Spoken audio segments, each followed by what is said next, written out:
Testing microphone check one, two, three.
Good morning, everyone. If we can get started.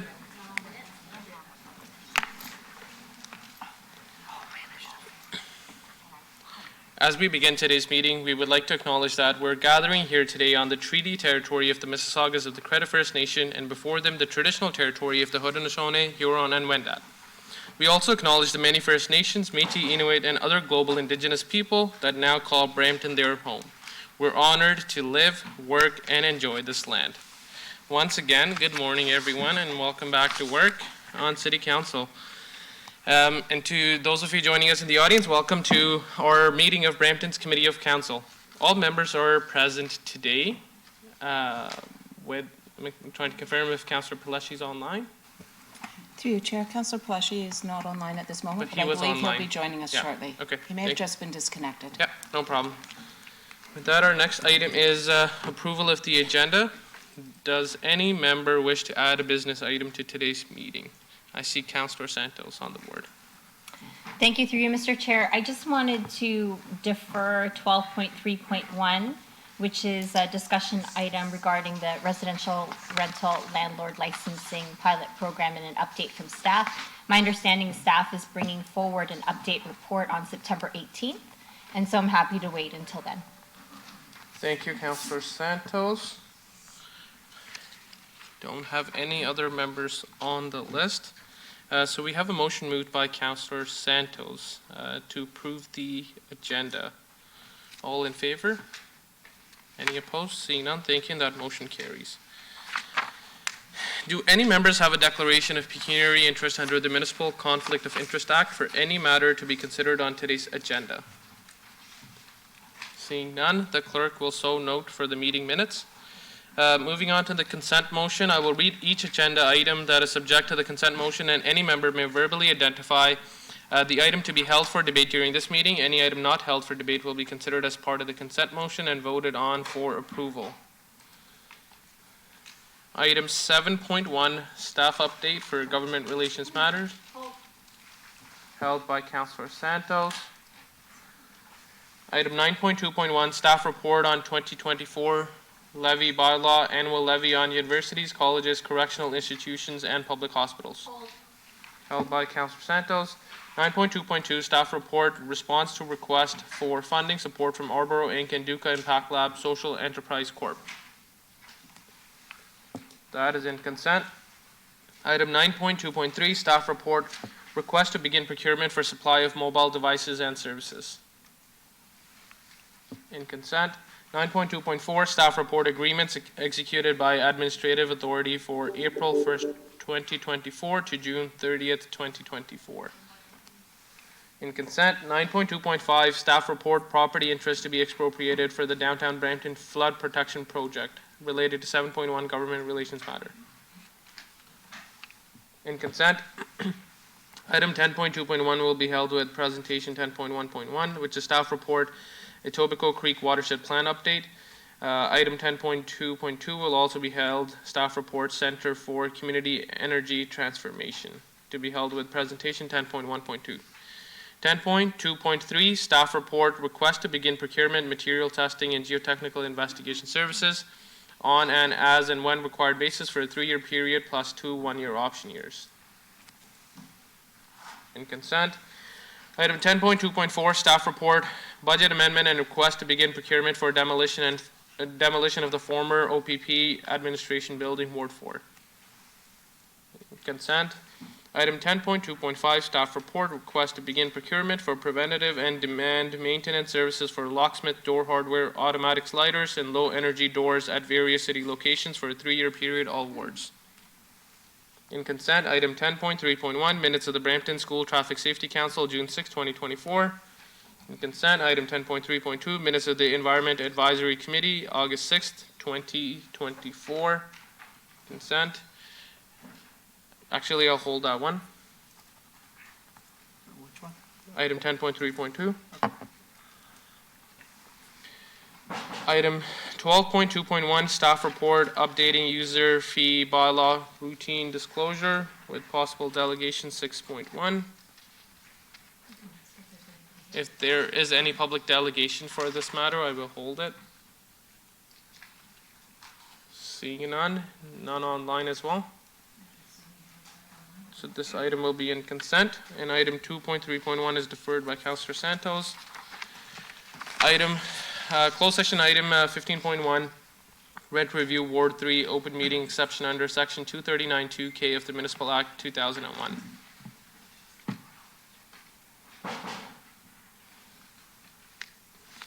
That is in consent.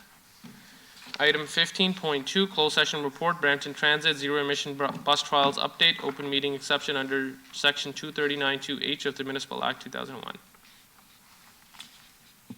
In consent. Item 15.3, closed session report, tenant rent review, Ward 3, open meeting exception under Section 239(2)C and K of the Municipal Act 2001. In consent. Item 15.4, closed session report, litigation update, Ward 3, open meeting exception under Section 239(2)E, F, and K of the Municipal Act 2001. That is also in consent. Okay, Madam Clerk, if you could please summarize all of this. Through you, Chair, out of the items listed for consent, 7.1 has been held, 9.2.1 has been held, 10.2.1 is a staff report held to go with the presentation 10.1.1. 10.2.2 is a staff report held for the presentation 10.1.2. And item 10.3.2, the minutes from the Environmental Advisory Committee, has been held. The rest of the items are in consent. Councillor Santos is on the board. Through you, Mr. Chair, in just taking a look at some of the closed session items, there might be a couple that we need to hold Yeah. for direction to Okay. staff, like recommendations to staff. Would that be 5.1? It would be 5.1. Sorry, 15.1, Yeah, 15.1. held by Councillor Santos. And, sorry, just quickly going through this again. 15.3, 15.3, and I turn to staff to see if there's anything else that requires direction from council for the closed session items. Anyone? Nope. If not, just those two.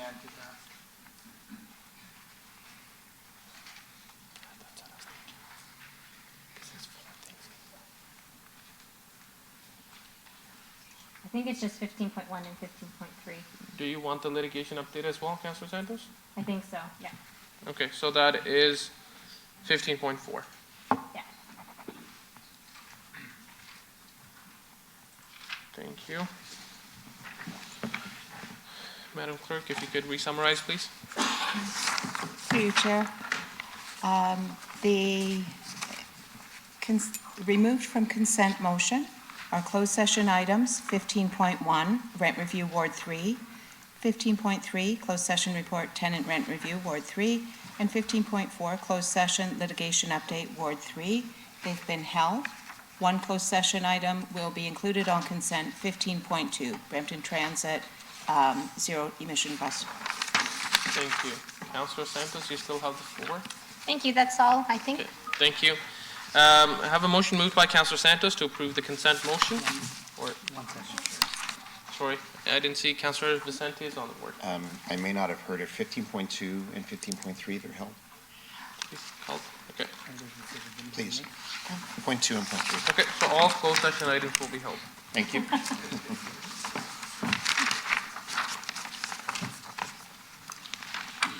Okay, so I have a motion moved by Councillor Santos to approve the consent motion. All in favor? Any opposed? Seeing none, thank you, and that motion carries. Our first announcement today is announcement 5.1, City of Brampton Economic Development Office Award and Recognition. I am the council sponsor for this, and Denise McClure, who is our acting director for Economic Development and International Relations, will be making this announcement. Welcome, Denise, and congratulations on being the acting director. Thank you very much. Good morning, Mayor Brown, Chair, and members of council. Our team is really proud to share that for the 4th year, the City of Brampton has been ranked as one of Canada's top 20 locations to invest by Site Selection magazine. This ranking builds on Brampton's strong reputation as an investment-friendly location. The great news is this award is based on third-party data that qualifies the affiliated job creation and capital invested in our community over the past year by businesses. This includes big projects from Stellantis, Lululemon, Axiom Packaging, and Handy Foods. A press release will be going out today, and you will receive social media tiles to help us celebrate this important recognition. Secondly, I wanted to share with you recognition that the Economic Development Office has received from IEDC. The International Economic Development Council has announced the winners of its 2024 Excellence in Economic Development Awards. Brampton's Economic Development Office has earned bronze in 2 award categories: the Economic Development Organization of the Year Award and recognition for its annual Economic Development Report. We share the annual report award with our colleagues in communications because this project was very much a labor of love between our 2 departments. These awards reflect the hard work, strategic vision, and effective collaboration across various City of Brampton departments to prioritize economic development.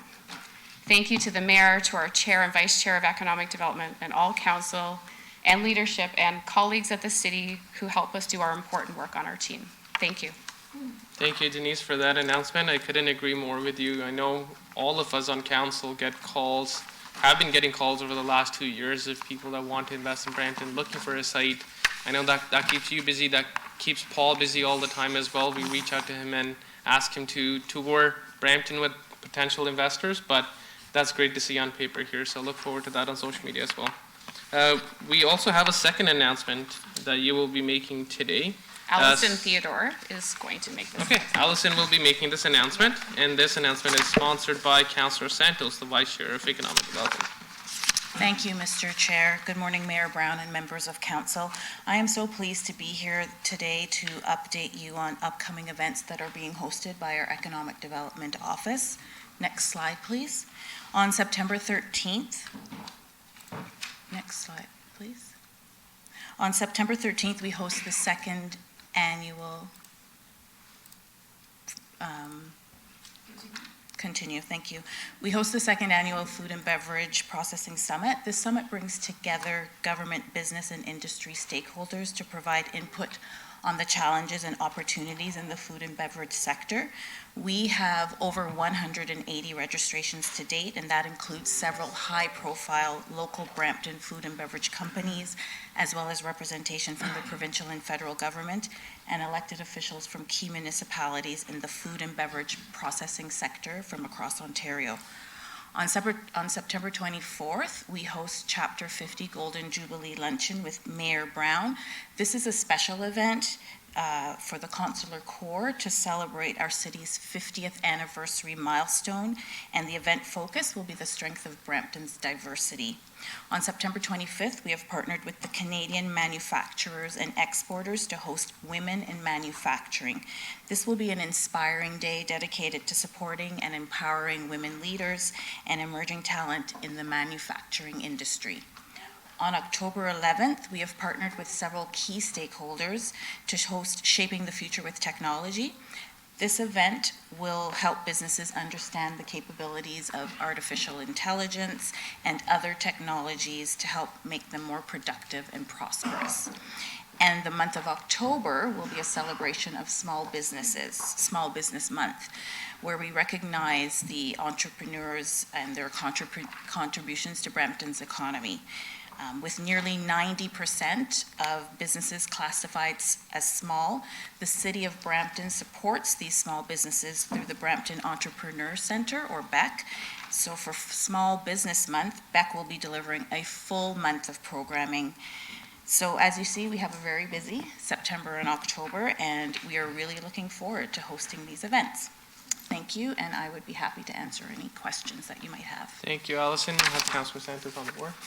Thanks through you, Mr. Chair. Thank you, Allison, for the list of upcoming events. But just to point out, this is not the only events that economic development does to showcase our city.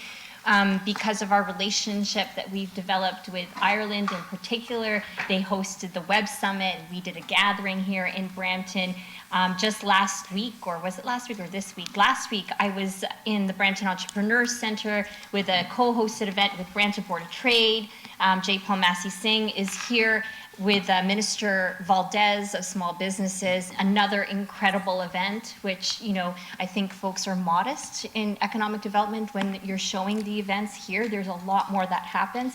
And then we have a delegation from the Philippines coming next week that I'm so excited about, because this is an ongoing relationship that we've built with the small businesses and entrepreneurs and innovators in the Philippines. And finally, I know that we had recently a delegation from Nigeria as well that we have hosted. And I know there are Nigerian delegates in the audience as well. So economic development, these are for sure the local events that we're doing to invest and to create excitement and show folks all about Brampton and why we are buzzing. But there's so much more that this team does beyond just this list here. Oh, and then not to mention the hackathon that's coming up, a huge hackathon, as well as the summer company program, the startup company program, so much things happening in economic development. Thank you for this update. I just wanted to show everything else that you guys do. Well, thank you for that. I will also add the MedTech conference, and we'll be hosting our bus tour. And you're so right. We are very humble in terms of all the work we do, but we really thank Council, Mayor Brown and Council for the support that you give.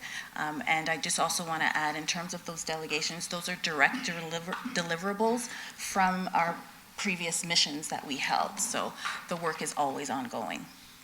Thank you, Allison, and thank you, Councilor Santos, for those remarks as well. Just to add one thing, I know October is Small Business Month. I've talked to the team at Economic Development that will be reaching out to all members of Council. If you can identify a small business in your area, preferably beyond food options, if we can get at any of the small businesses that are in your areas that you would like to showcase during October, please connect to the team in this month, in September, so that they can get all the media around it coordinated, and we want to showcase those businesses in October. I have Mayor Brown on the board as well. Thank you, Councillor Toor. First of all, Allison, thank you for the great work you do. You've got some exceptional talent in our Economic Development Department, and you are an example of that. For the Food Processing Summit, just to highlight, we are a food processing mega power in this country. There is no city that has the abundance of food processing companies like Brampton. So this is a real cluster of investment. And we saw that during COVID. If it wasn't for Brampton employees and Brampton businesses, you know, Canada's supply chain would have been in tatters. And so this conference, I believe we've got over 100 companies coming. Any members of 180. council? How many? We're at 180 since we spoke 180. yesterday. Yes. Wow. So talk about a cluster of economic strength. So we're going to have representatives from all levels of government, from the financial sector, and we're going to encourage members of council to come and see the great work we've done, really to do some advocacy as well on behalf of these growing companies. There's one thing that's for sure, everyone needs to eat, and it means this is going to continue to be a growth sector around the world, and there's no reason that economic growth, that employment growth can't happen in Brampton. I also want to say I love Councillor Toor's suggestion of everyone identifying small businesses to support. They are the heartblood of our local economy, and I know we've done some great videos on culinary options around the city to highlight, you know, the courage it takes to do a small business. But I think with the Economic Development Department's help, and I'm certainly willing to go to every ward to highlight as well. Please take the time now to think of which businesses we want to highlight, and let's really showcase some creative success stories in our city. And you never know, some of these videos catch on. And I'll give you the example of Grey Matlock Bakery, where we had something like 400,000 views about a Nigerian bread company that started with a simple shop in Brampton and then, you know, grew to have processing facilities around the country. So let's showcase those Brampton success stories and be fiercely proud of small businesses during Small Business Month. And Allison, thank you for everything you do. Thank you. Thank you, Mayor Brown, and thank you, Allison, for that wonderful announcement. Wonderful. Thank you. Moving on to our public delegations, our first delegation item is 6.1. Actually, nope, we didn't have any public delegations for that. It would be item 6.2, a delegation from John and Sonia Faber, homeowners, builders, regarding request to waive or reduce cash in lieu of parkland fee. Hi, good morning. Thank you all so much for allowing us to be here and to speak at this meeting. My name is Sonia Faber, and this is my husband, John Faber, and our daughter, Waverly. We are very excited to be building a house here in Brampton, and as we have gone through all the stages of planning, we have worked quite a bit with the City of Brampton staff here. We got our building permit this January, and in order to attain the permit, we had to pay the requested fees. The charges included over $50,000 to the City of Brampton and over $15,000 to the Region of Peel, as well as other fees to the Peel School Board, the Dufferin Peel Catholic School Board, and Go Transit, as well as a $45,150 cash in lieu of parkland fee, for a grand total of more than $118,000. So as you can imagine, this is a very large sum of money for a family just trying to start out in the housing market. The amount does in fact take away about a quarter of the entire budget to build our home. The cash in lieu of parkland fee, we learned, is calculated based on the value of our property, and we pay 5% for the value to the city instead of making part of the land park space. We believe that the property was unfairly valued at $903,000, and this is just the land with no city hookups. So the amount owing for cash in lieu of parkland was $45,150. We had a third-party land appraiser assess the vacant property for a mortgage company when it was initially severed, and they assessed the land at $550,000. So the amount owing at 5% would then be $27,500. Since then, we've had the Municipal Property Assessment Corporation assess the property for property tax purposes, and they have valued the land at $365,000, so even less. And so then the amount owing at 5% would then be $18,250.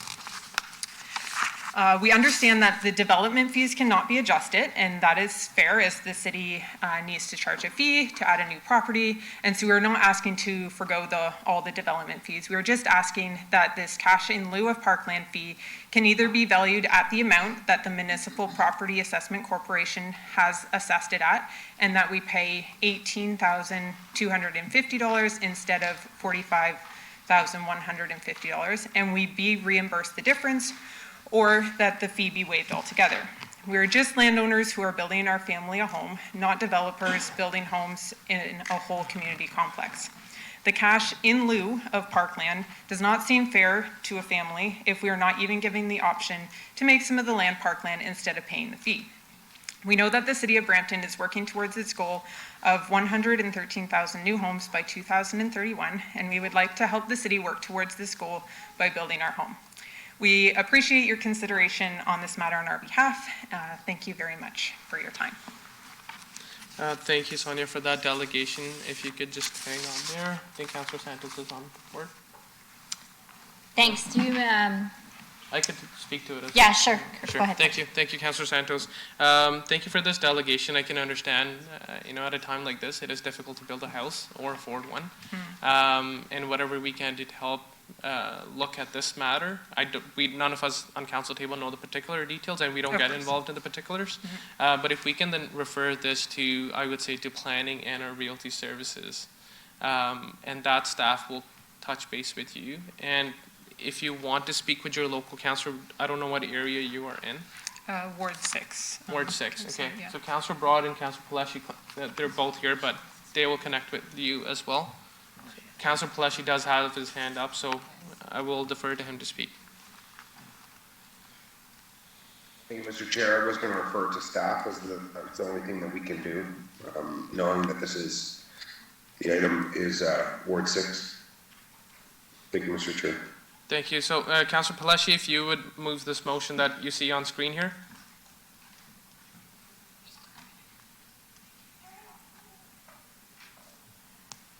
Okay. So we will move this motion, Councilor Palashi will move this motion that Councilor Santos is on the board. Thank you, Mr. Chair. I think, just for clarification, and thanks for coming in, you delegated amazingly, by the way. Is your request, because I heard the request very clearly, to be charged according to the current MPAC assessment and value, correct? Yes, yeah, either waived entirely if possible, but not then to at least be charged less, like according to what the tax assessment, like MPAC. Okay, asked. so should we include that adjustment? Could just refer this to staff, and I guess staff will take it from there, Okay, That's refer the fair. delegation to staff, okay, right? thank you. Okay.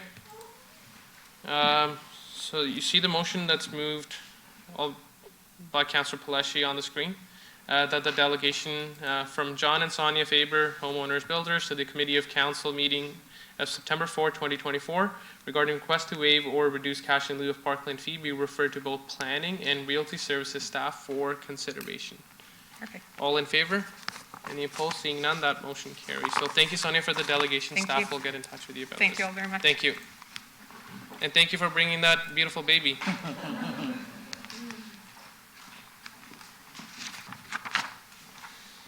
Our next delegation is item 6.3, a delegation from Harshdeep Singh, Garambir Singh, Harpreet Singh, Brampton residents regarding concerns on the use of a community park for religious activities.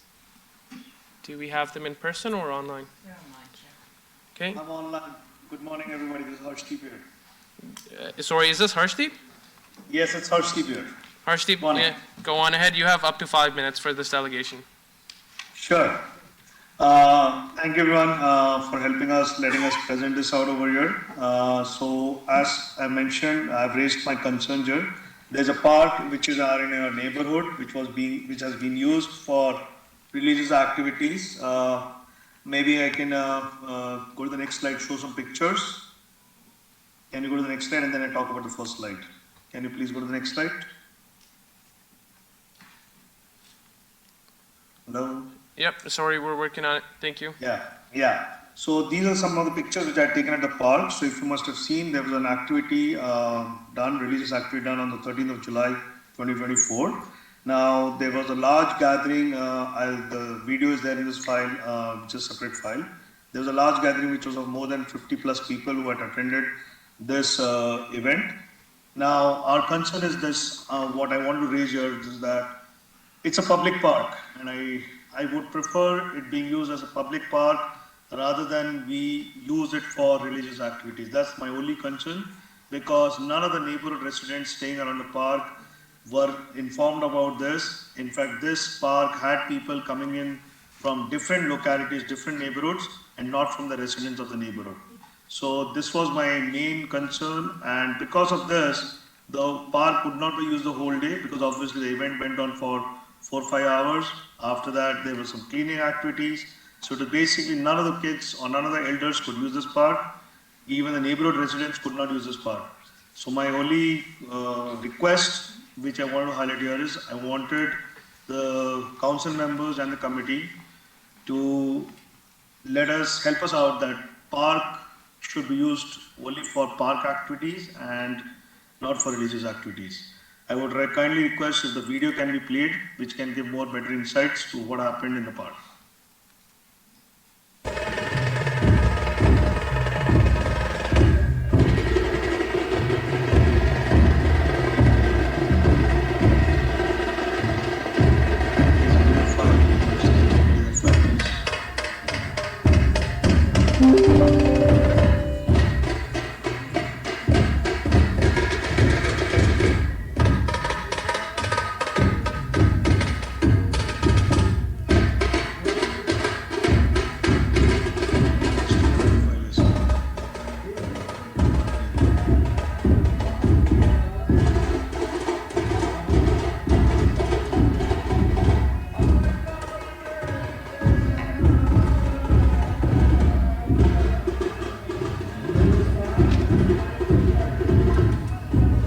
I guess the video file cannot be played, but I already highlighted and mentioned the points here. That's all from my end.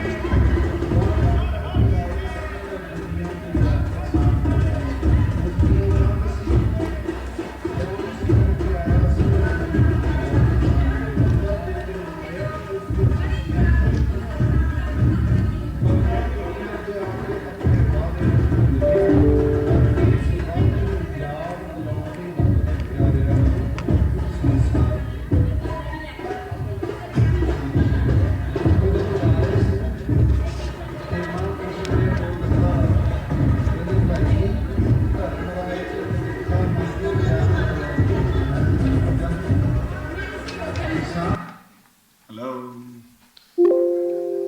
Thank you, Harshdeep. For that delegation, you still have a minute remaining on your delegation? Yeah, so I wanted to play that video file, which was a 40-second video file actually. So I don't know if I can play it from my computer or not. I don't think we will be able to do that at this time. Yeah, because I sent the file out. Okay, no worries. That's all. So the pictures are anyway highlighted. So if you want, you can have a closer look at the pictures. And anything, any suggestions or any inputs from the council shall be appreciated. Okay, thank you, Harshdeep, for your delegations. Do any members have any questions of clarification of this delegation? Seeing none, I would ask that Councillor Broad, perhaps as a local councillor, move the motion to receive this delegation from Harshdeep Singh, Garambir Singh, Harpreet Singh, Brampton residents regarding concerns of the use of a community park for religious activities be received. All in favor? Any opposed? Seeing none, thank you. That motion carries. Thank you. Thank you, Harshdeep. Thanks. Our next item is item 6.4, a delegation from Atul Jani, Manish T, Ankit, committee members, Gita Park Cultural Group regarding Community Garba Street Festival celebrations. Do we have them online in person? There you go. Welcome, Atul. You have up to 5 minutes for this delegation. Yeah, thank you. Respected Mayor and Councillor, we are the volunteers from Gita Park Cultural Association. I am Atul Jani and committee member with me, Manish Thakur, Sridhar, Nirav, and Jagdish and Ankita is on WebEx. Would like to present and request to approve the third annual Community Street Garba event on 11th and 12th on Wadkin Parkway. So I would like to give idea for what is Garba.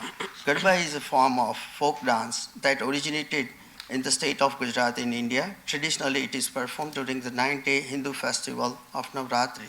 It is a joyful style of dance based on a circular pattern. Both women and men and women usually wear colorful costume while performing Garba. The concentric circles created by the dancer symbolize unity and harmony. Garba arranged by the community volunteers for the community. It is on the street, so all small children and to aged people take a part. All house members on the street give consent to use the street for the event, which is submitted with the application for your perusal. We successfully completed 2 annual Garba events. It would not be success without the support of City of Brampton staff. Nicole, Special Events, Kevin and Benita Road Closet Department. I would like to thank you, Mayor Patrick Brown, our Ward Councillor Michael Palesi and Navjit Kaur for all around support during the year. We would like to invite the City of Brampton councillors to attend our free community Garba event. Thank you, Atul, for your delegation. I have Councillor Broad on board. Thank you through you, Mr. Chair, and thank you, Atul, for coming here. I did have the pleasure of attending your Garba last year. We had so much fun. I know it's a folk dance. There's food, there's music, people come together. It's a sense of belonging where you get to know your neighbors, and it's really nice to see all of you here today. I know Councillor Palashi, we both agreed that we love having events in Brampton that celebrate diversity. And we do have a motion. Maybe after Mayor Brown, we will bring that on the screen and we'll go from there. But again, thank you so much for this delegation, and yeah, hope to see you. Thank you, Councillor Broad. Mayor Brown? Just briefly, Atul, this is a great event. I love all these sort of community garbas across the city during Navratri. It's a special celebration. I had a chance to visit your Garba in past with Councillor Brar and Councillor Palashi. I think you even showed Councillor Palashi a few Garba moves. My only request is that if we're supporting your Garba, you're going to come out to the city Garba and help us get the word out. We want to set a new record for our city Garba this year on September 20th. And it's in Councillor Powers' ward, and he'll be very sad if you're not there, okay? Okay, I will be. Thank you, Atul. And I'll support Thank you Councillor so Barr's motion. Thank you, Mayor Brown. Yeah. And with that, there's a motion on the screen from Councillor Broad. Councillor Broad, if you want to speak to this again? Thank you. Thank you. Thank you. Through you, Mr. Chair. So there you have it. If we can go down to the therefore be resolved that staff be directed to approve the special event road closure application and issue road occupancy permits for the following location provided all events requirements are fulfilled. And you have the motion on the screen. Thank you, Councillor Broad. So seeing this motion moved by Councillor Broad, that is on the screen. All in favor? Any opposed? Seeing none, thank you, and this motion carries. Thank you once again to this delegation. Sorry, point of order. Oh, sorry, Councillor Palashi. Thank you, Mr. Chair. If we're moving a motion, we have to waive the rules of procedure. I think the only thing we can do at this time for a delegation is defer to staff for a report. You are correct, Councillor Palashi. So would we... So I'm happy for this to staff to have a report come back as early as council next week. Okay. Keeping in mind that we'll be moving this motion next week. Okay, staff seem to be good with that, so we will actually move that as a motion then. Motion moved by Councillor Palashi to refer this to staff to report back at next week's council meeting. Thank you, Councillor Palashi.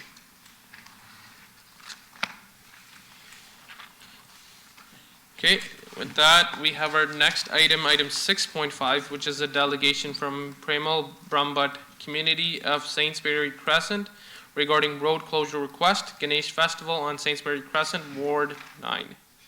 Welcome, Premal. Is Premal online? Yes, can you hear me? We see you. Thank you. Thank you. Thank you, Mr. Chair, Honorable Mayor, and councilors.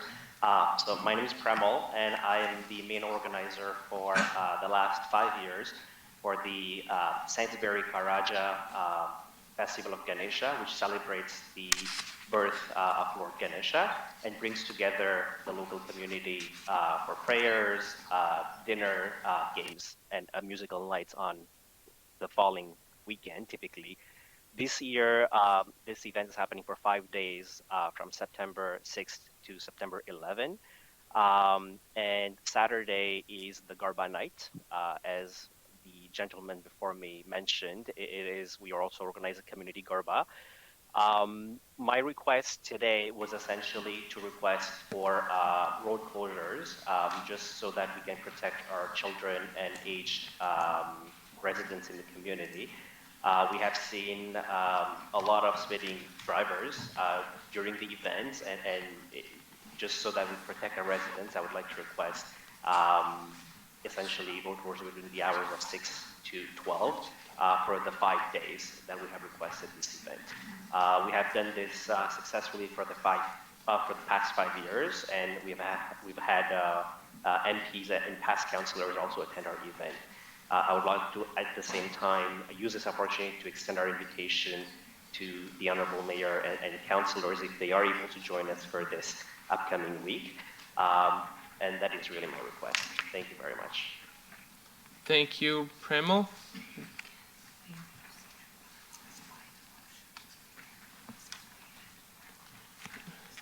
Sorry, if you could just give us a moment, Premal. Could we do the same for Councillor Broad for previous item? Leave that one. Is it? Yeah. Okay, then waive it. Yeah.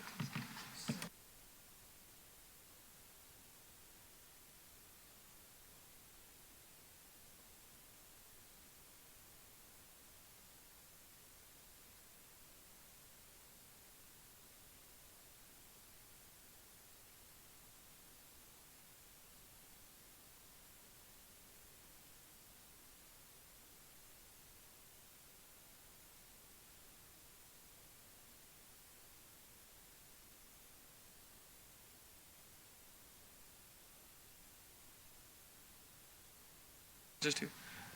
Yeah.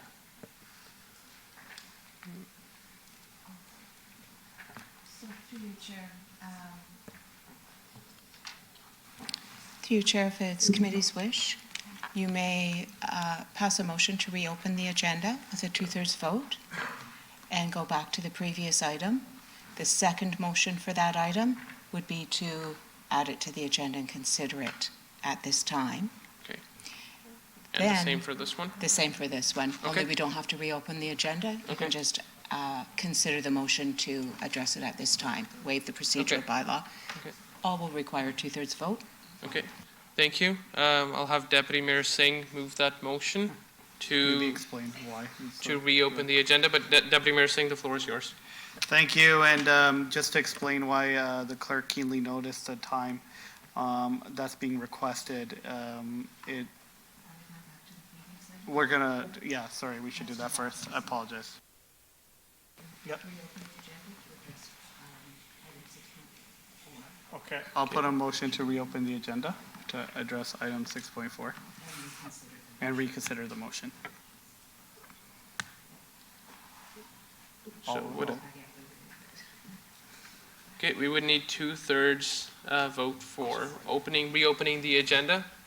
Seeing all in favor? Any opposed? Seeing none, that motion will carry and we can reopen the agenda to consider 6.4, the motion that we see on the screen here. There will be a motion to waive the procedural bylaw, also moved by Deputy Mayor Singh, to address the motion that we see on the screen here for delegation 6.4. And it would be 6.5 in the same motion, or would that be, okay, that would be separate, okay. Okay, seeing all in favor? Any opposed? Seeing none, that motion will also carry.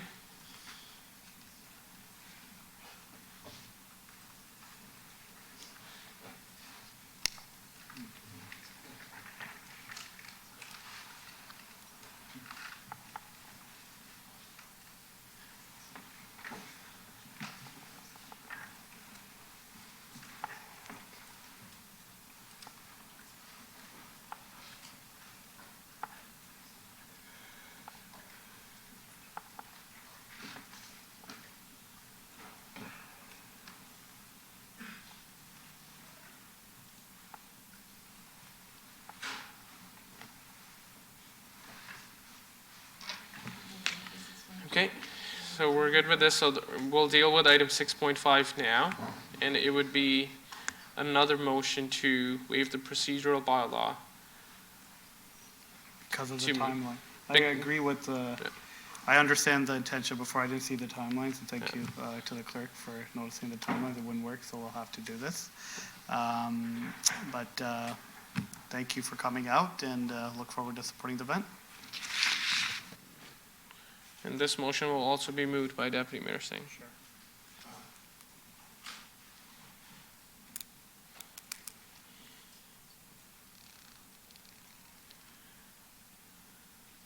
Will be a similar motion to the one that we just carried. So motion moved by Deputy Mayor Singh to waive the procedure bylaw to consider the following motion that is on the screen for the special event road closures on Sainsbury Crescent for September 6th to September 11th. All in favor? Any opposed? Seeing none, this motion also carries. Once again, thank you, Premal, for your delegation, and thank you, Deputy Mayor Singh, for doing this. Thank you. Our next item is item 6.6, a delegation from, pardon me if I don't say your name correctly, Ethne Carter, Brampton resident, regarding tax increase concerns. Welcome, Ethne. You will have up to 5 minutes for this delegation, if you're in person or online. You're in person. Yeah, good morning, Mayor, councillors. I'm a senior, and I was just wondering, how come every year you guys raise the property tax so much? Can you do something about it, please? Do you have Mayor Brown on the board? Sure, I can respond. So in the GTA last year, Brampton had the lowest increase of all municipalities, and we were the only municipality in the last term of council to have frozen the taxes 3 of 4 years. But there are pressures on a city. We have collective agreements with that are in the range of 3 to 4%. The police one even higher.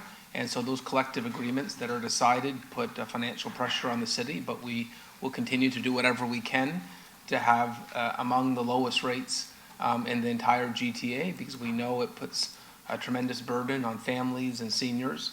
I give a talk here every year at budget time about the fact we cannot forget that we're in an affordability crisis, and a lot of families are really struggling, and we need to do whatever we can to sharpen our pencils here at City Hall, and that will continue to be our mentality. But I can tell you, just in the municipality adjacent to us in Toronto, when they were looking at double-digit increases, we were really working aggressively to have a tax increase that was 1/5 of that. Like I said, one of the lowest in the GTA, and we'll continue to be focused on that. Okay, thank you. Thank you, Mayor Brown, and I have Councillor Santos on the board as well. Never mind, Miss, it's if fine. you want to. Thank you. Okay, with that, I have a motion moved by Mayor Brown to receive this delegation. All in favor? Any opposed? Seeing none, this motion carries. Our next item is item 6.7, a delegation from Simi Sekon, Shauna Kabia, and Adam Diabes, community organizers, human rights activists, Brampton for Palestine, regarding anti-Palestinian racism, genocide in Gaza, and weapons manufacturing in Brampton. Welcome, and you have up to 5 minutes for this delegation. Good morning, Mayor Brown, City Councilors, and members of the Brampton community. I'm Mary Lazowski, a retired chaplain, grandmother, mother, resident of Brampton for 33 years, and a member of Brampton Palestine. You're with me. Today marks 333 days of genocide in Gaza. Some other numbers: 170 journalists killed, 289 aid workers, 855 health workers killed, at least 20,000 children killed. In total, more than 185,000 Palestinians killed. More than 10,000 trapped beneath the rubble of their demolished homes. Countless others suffering from severe injuries and amputations. 2 million being systematically starved to death in an open-air prison with no food, water, electricity, or medicine. These are grave war crimes. This horror extends beyond Gaza. Israeli occupation forces are conducting brutal raids across the illegally occupied West Bank, armed with vehicles manufactured here in Brampton by Rochelle. The international community and human rights organizations have condemned Israel's actions and called for an immediate halt in arms transfers to Israel. Yet, as the evidence mounts, Brampton remains disturbingly silent and instead celebrated Rochelle's $65 million investment in a factory that enables these atrocities. This partnership is not just a business transaction. It's an endorsement of the very machinery that fuels the ongoing genocide and the racist apartheid system in the West Bank.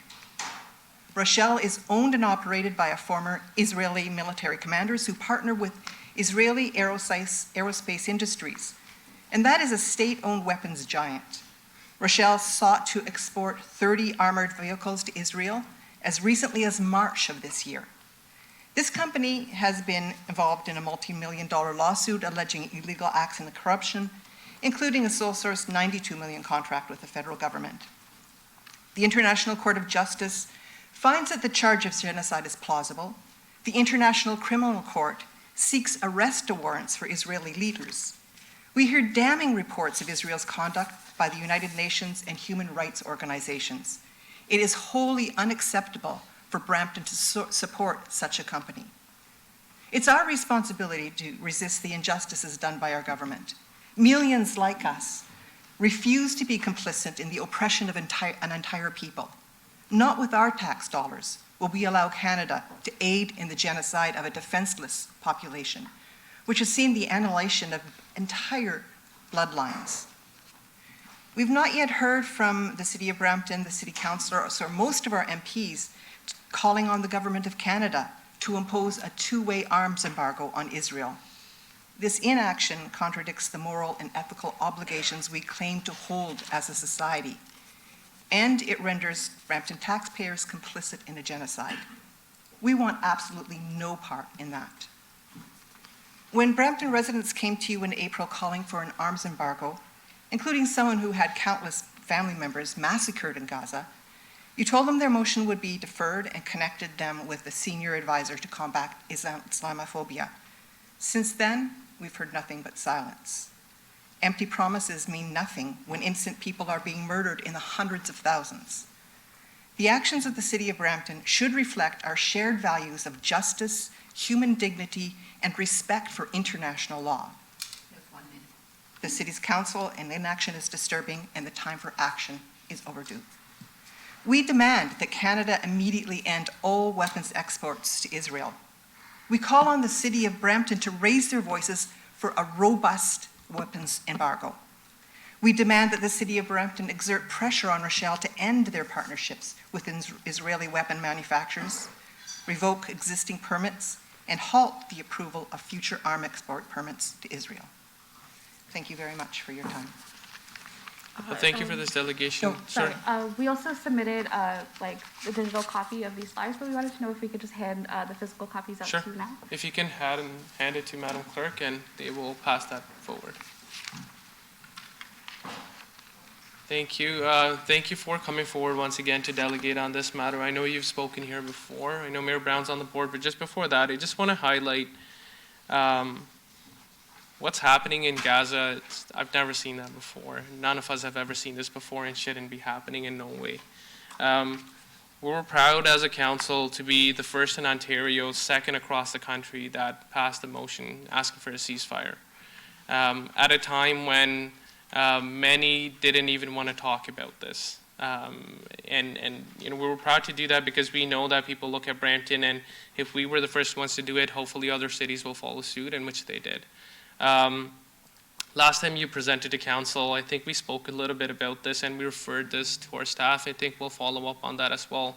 The only other thing is we're unable to ask a business on how to conduct business, but what controls that would be the federal government on what gets exported out of this country, what gets brought into the country. They do have full control over that.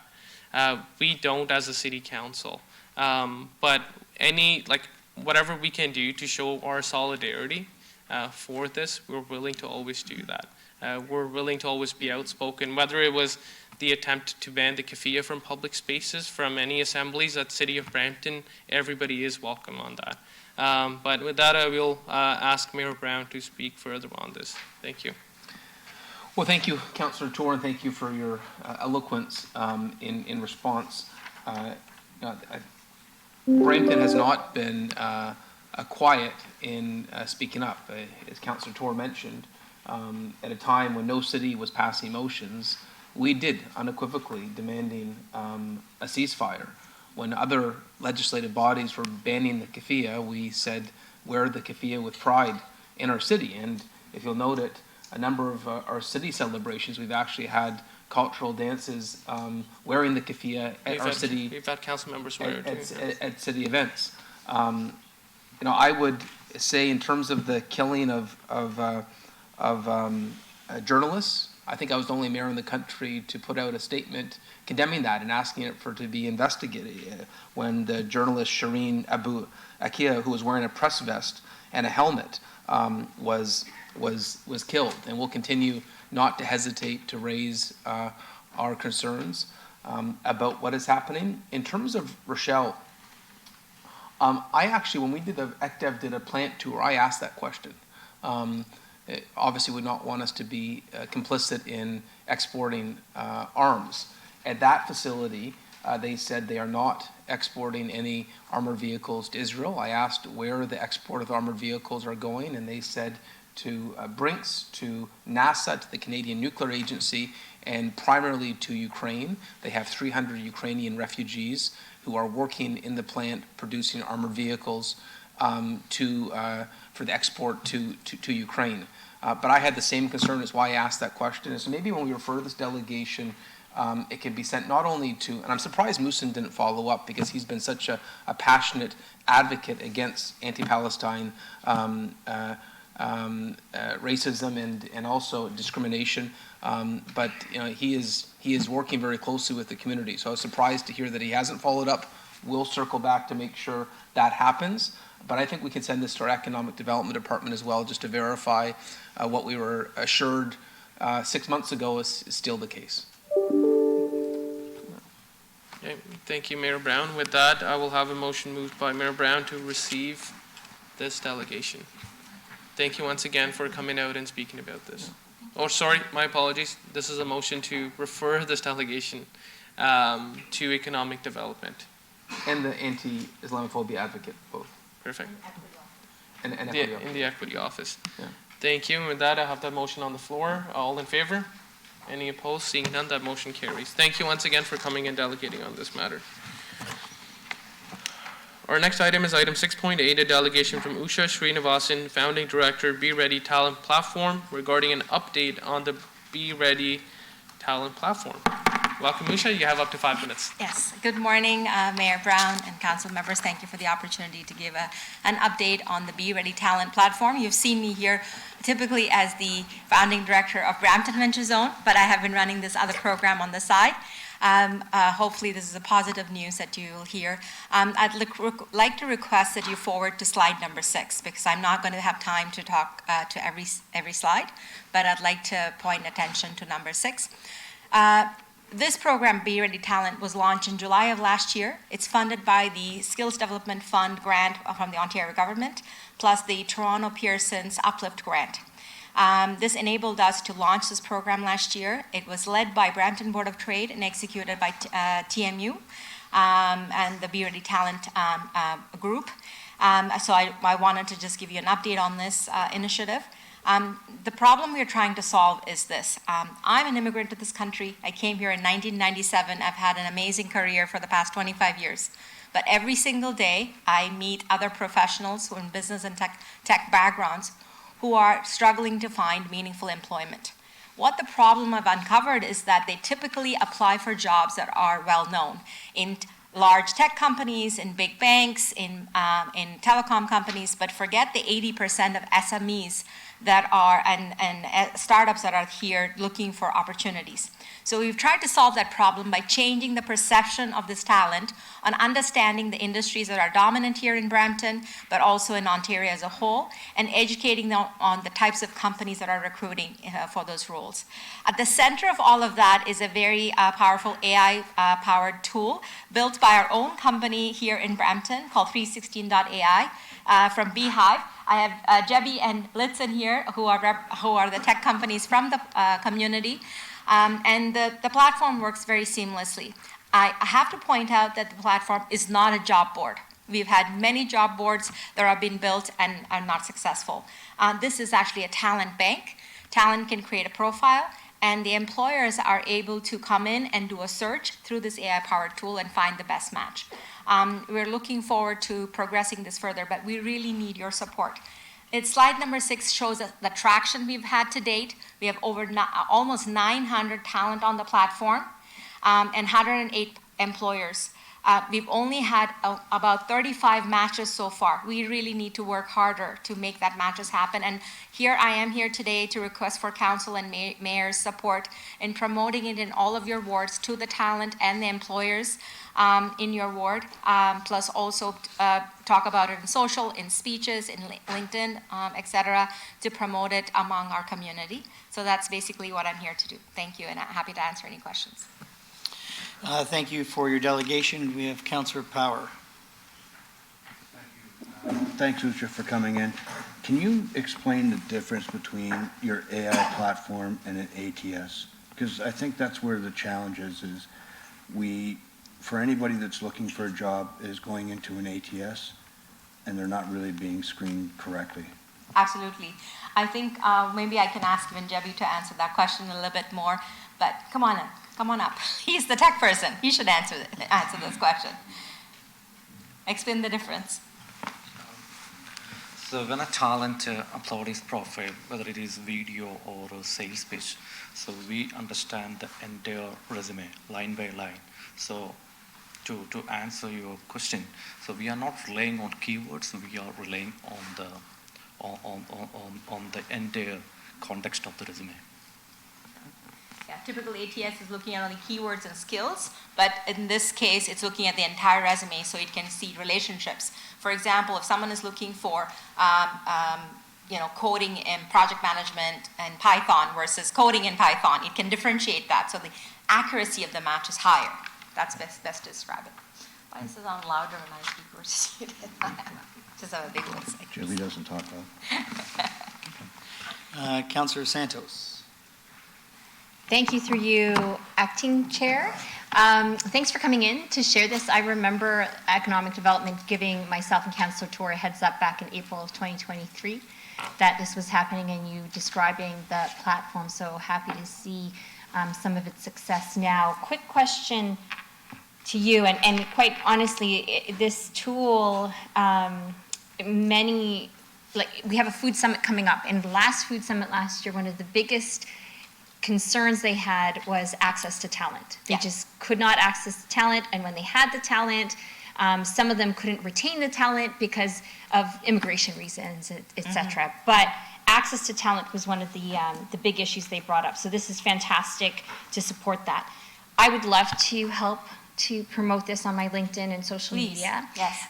Could you send us a social media toolkit so we can Absolutely. share it with key messages on how to appropriately describe it? Absolutely. The alternative is to just tag us on LinkedIn and tag us on various social media channels so that we can reshare it or requote it.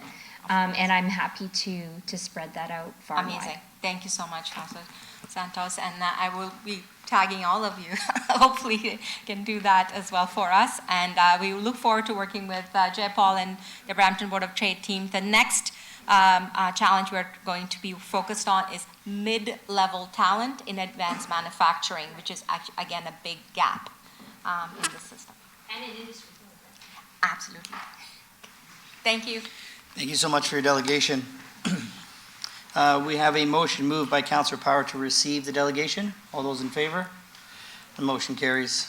Our next item is 6.9, a delegation from ACIN, the Mayor's Brampton Business Ambassador, on behalf of the Nigerian community regarding Flavors of Nigeria event.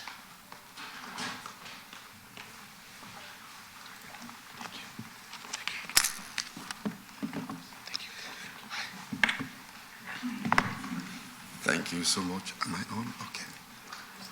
Thank you so much, Mr. Chair. Can I just request for about extra 3 minutes, if you don't mind? Sorry? Extra 3 minutes? Is it possible to have an Extra extra 3 3 minutes? minutes to 5 minutes? If it Just is- in case. If it is the will of council, yes, you or not. It's just we have a lot of delegations today on the agenda. If we can try to limit it to 5 minutes, we'll see it at the 5-minute mark. Okay. Thank you. We have a slide, if you don't mind, wants us to see. We'll start your delegation once we have the slides up. You understand? Yeah. Slide up. They're trying to get the slides up. Okay, thank you. Meanwhile, you can use the time to speak. Okay, yeah, my name is Akin Oguton, Mayor's Brampton Business Ambassador, and together with me I have our community, Nigerian community present here, and also one of the uniqueness and dynamic ways of Nigerian is the way we work together. And I have also my brother, Maurice, who sits at the Nigerian community desk in City of Brampton, joining us here. And we have quite a number of team represented here. And we have come here to show a great appreciation to Mayor Brown and the entire council. I also want to thank my regional councillor, Pat Fortini, my councillor also, Rod Power, for great support. And yeah, we had this event, August 9 and 10, where we had a very tremendous time. This slide shows when the Prime Minister came August 10th to Justin Trudeau to really grace the occasion, and it was a tremendous one. That's the man with the Prime Minister on the right there. Well, on my own left, upper left, is Chuks, the Chuks Anyaduba from Nigeria is the main initiator. We worked together for the event. It was quite tremendous. And of course, you can see me with my beautiful hat there. And you see me a Brown Mayor Brown and Chooks again at the lower bottom. Next slide, please. Yes, that's another cross-section of the photographs of people that attended the events. We have also Miss Teen with Prime Minister there, Crown Miss Teen, and the organizer of Miss Teen, Folu, who is one of the organizers. Next slide, please. This is the AfroCommerce Connect, whereby we discuss about entrepreneurship, and we want to thank Economic Development, my brother Uche, who also helped tremendously, Denise and Amanda, is it? Okay. Tremendously, they gave us the support together, and we were able to talk about economic power. Next slide, please. Those are cross-section of oh, there we go. Unfortunately, Mayor Brown couldn't join us on the brunch to come and have the Nigerian tastes. Oh, well, I know he has when he visited Nigeria, but he will have had the Brampton taste. And we had the cultural dance, cultural groups, and that's the purpose of this event. It's Crossroad of Culture, whereby we display the culture of Nigeria. 200 million people in Nigeria, it's a lot. And that's why we, like I said, the uniqueness and the dynamic ways where Nigeria do is the way we collaborate and work together. Next slide, please. These are the volunteers for the 2 days. August 9 and 10, we have the volunteers, tremendous people that make the event happen, and we really want to be thankful to them as well. Next slide, please. Oh yes, these are the, I would just say the behind these people are the, these are just the main event. We have Chooks Anyaduba, Akinodoto Foluke, Odolami, Tolu Onosoya, Miriam Muritala, Zainab Yusuf. These, amongst so many of us that did, that really worked together for the success of that event. And I really want to say at this time that we really appreciate the city of Brampton for that tremendous support and the opportunity to host this event. The vibrant community Nigerian in Brampton is really forging ahead. We're working towards a common goal. And that's why we solicit the support of the city council and the entire city of Brampton to help us grow properly, because we are numerous in Brampton, and we have tremendous ideas, tremendous initiative, and we will appreciate your great support. Thank you. Thank you, Aiken. Mayor Brown on the board? Yes. Sir? Thank you. Yeah, they do have 1 minute left remaining. They have a minute left, they don't. Okay. I am done, but I just, if you, can we have that extra? Is it possible? Just 1 more minute or two? Just some. Yeah, yes. We have 1 minute if you yes, if you'd like. Yeah. She's the event organizer, planner. Yeah. She's the planner for the event. Yes. Thank you very much. I think what I just wanted to highlight today is the importance of the support that was received back in August, and to watch his word, Mr. Akin said in terms of that continuous support. It was vibrant. The way it went viral was amazing, and a lot of people, we've had a lot of feedback about wanting to see more of this within the Brampton community. So again, it's to show our appreciation, to say thank you for supporting us on the day, all the staff, all the security, everyone, and also looking forward to more collaboration with Brampton community. So thank you very much, and it was a pleasure planning the event with the team. So thank you so much. Mr. Chair, I want to thank Heather and her team. He's at Frost. They worked tirelessly, the facility department. Perfect. Thank you, Aiken. I had Mayor Brown on the board to speak to this.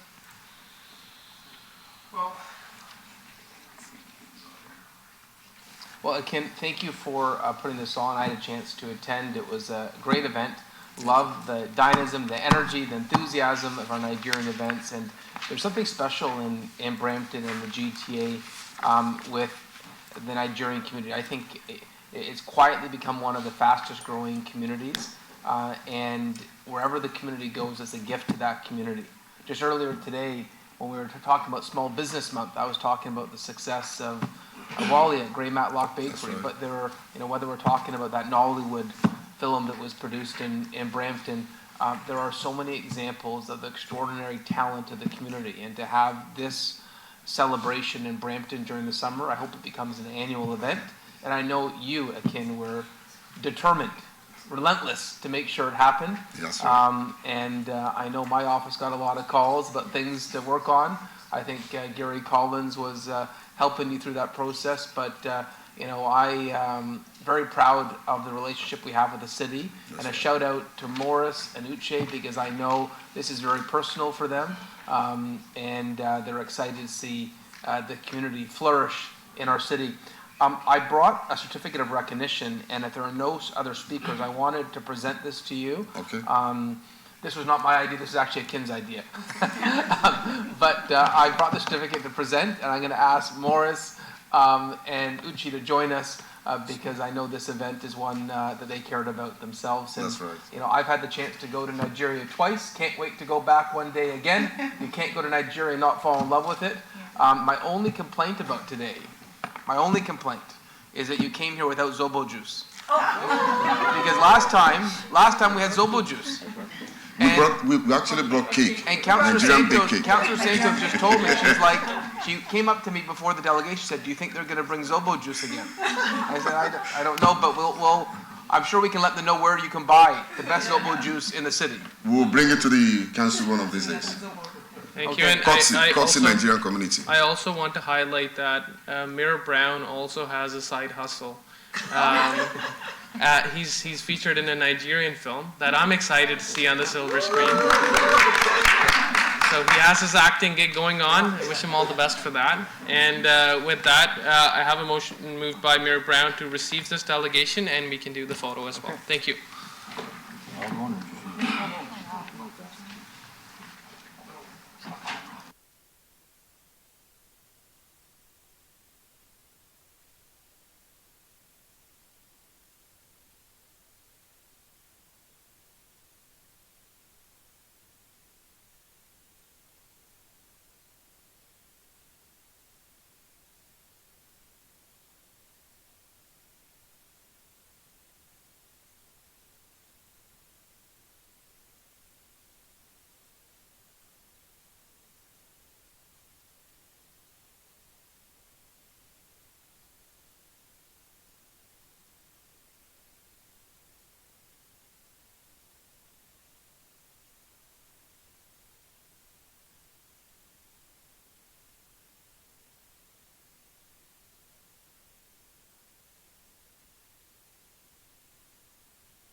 So to council during your lunch break, they actually brought Nigerian cake, okay?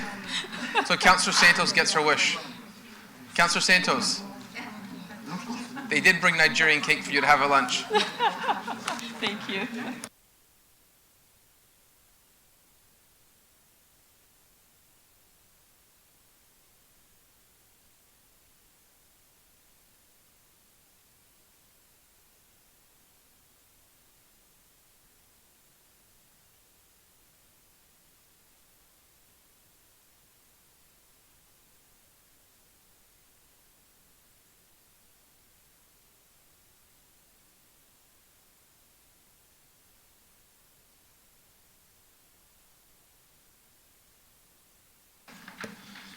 Thank you once again, Akin, for that delegation. And with that, I have a motion moved by Councillor Keenan to receive this delegation.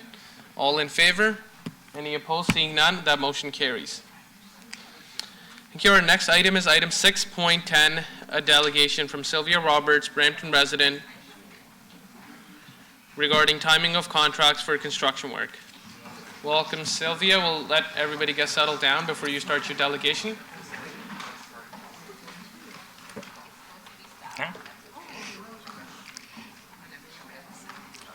Hello, my name is Sylvia Roberts. I'm a resident of Ward 3.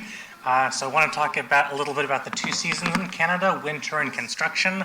And what I have noticed is that in Toronto construction, it basically goes all year now. And in Brampton, regularly we'll see projects start up in June, July, the Williams Parkway projects, all of that work. Well, I looked at the RFP and the answer is it was awarded at the end of last month and to start in June. So one of the issues we run into is with climate change, you're going to start to run into, in the summer, you're going to lose days due to heat waves where work has to slow or in some cases stop. There's only so much work that can be safely done outside when the humidex is over 40 degrees. At the same time, when it continues into the winter with the unreliable weather, in construction, especially roadworks, you're using a lot of asphalt, and that wants at least 10 degrees Celsius to work properly. And then for concrete, you also want at least 10 degrees. So if you lose days during the summer and you have to push it on, then you have much more unpredictable amounts of construction that can be done in the fall. What I don't understand is the number of projects that are starting in June or July and why we are not taking steps to move more towards start in May, where we know in work hours, we normally have the temperatures above 10 degrees, but we also still don't have the heat waves.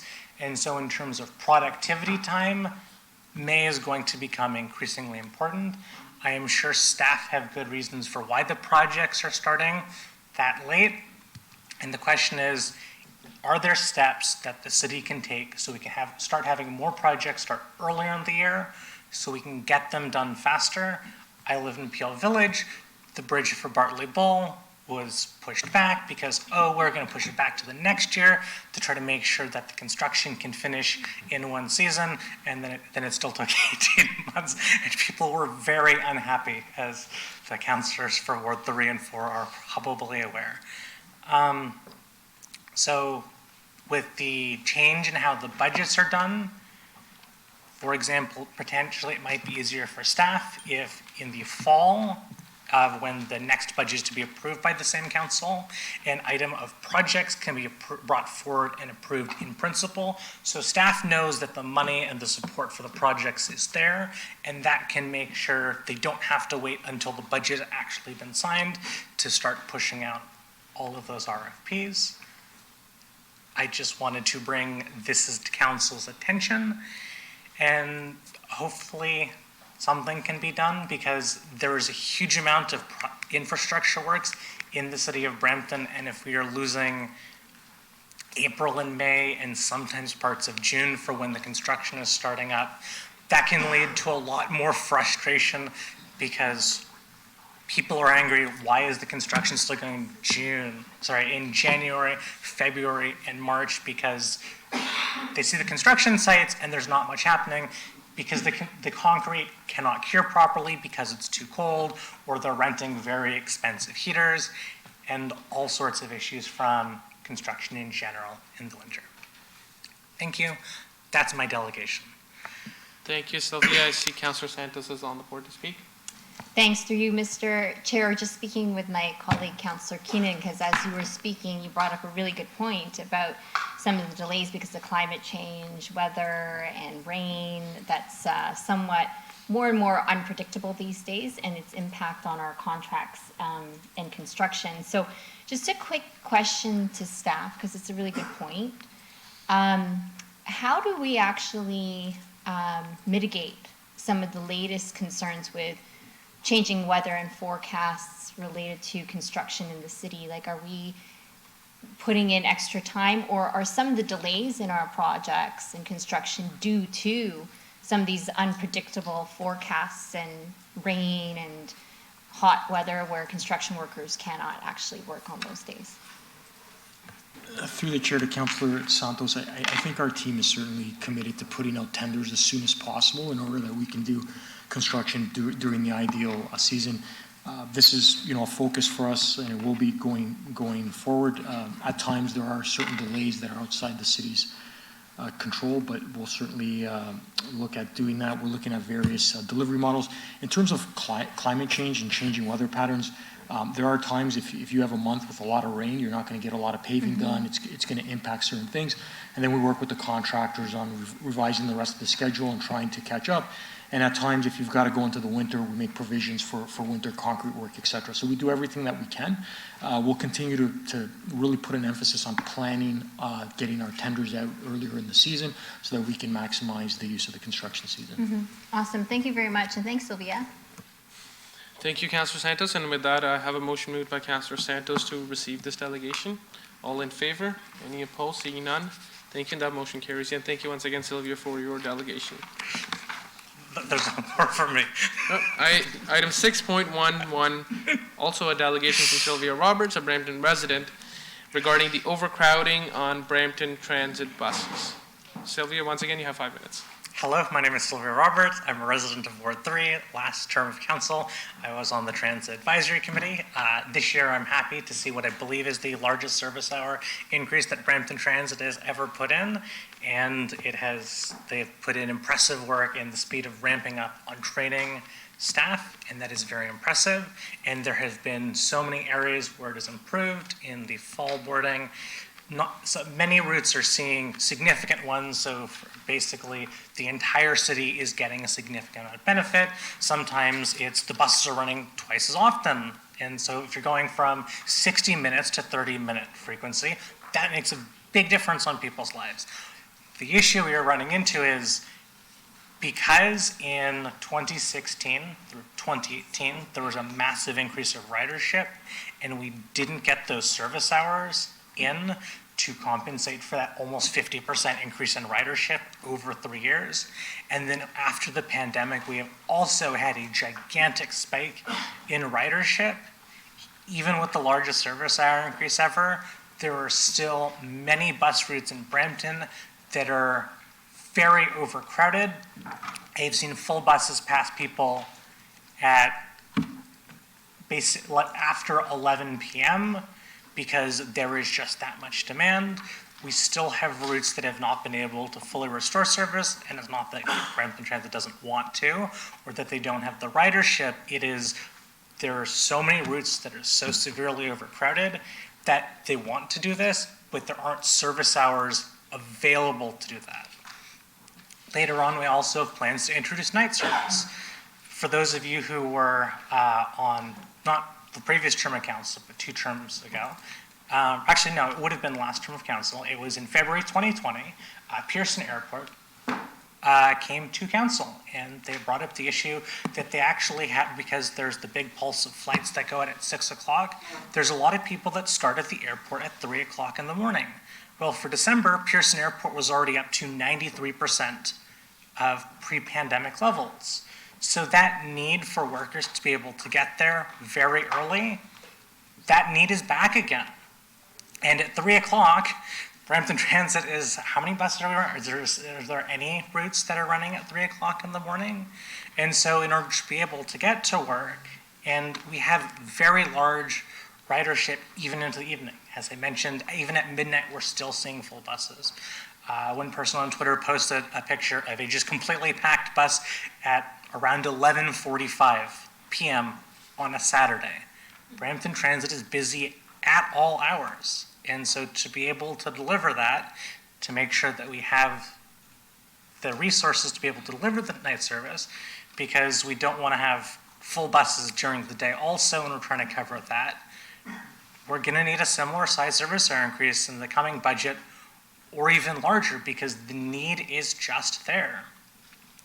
There's a lot of advantages to running late night, late evening and night service. For example, if you're in the restaurant industry, if you want people to get there, you have to work, you have the issue of how do people have discretionary income? Well, if you're a young person who owns a car in Brampton, you don't exactly have much money left over.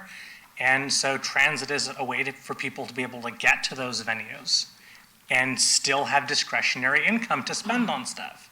And after you close, you still have workers who need to finish up, and then they need to get home. And so if you don't have that transit service, then it's very difficult to stay open later. So it's late evening and night service is important, and with work starting at 3 o'clock at the airport, effectively, we have the potential ridership to run 24/7, but there's the issue of we have to have the service hours to be able to do that. I live by Steeles and Kennedy, and the Steeles buses are always packed. The crowding is always severe. The Torbram bus, also severe. There's a bunch of routes in the city that need a significant amount of service hours, and they haven't been able to get that because there simply isn't enough. There's too much toast for the amount of butter that is given. So hopefully in the next budget, council will be mindful of that, and we will have service hours that can really start addressing some of that overcrowding. Thank you. That's my delegation. All right, thank you, Sylvia, once again. I have Mayor Brown on the board to speak to this. Thank you, Councillor Tor. And Sylvia, thank you for being constant in raising this issue.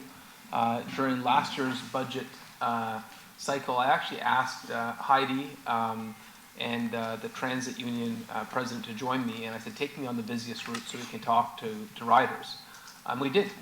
At different times throughout the day, we picked the busiest routes to go on.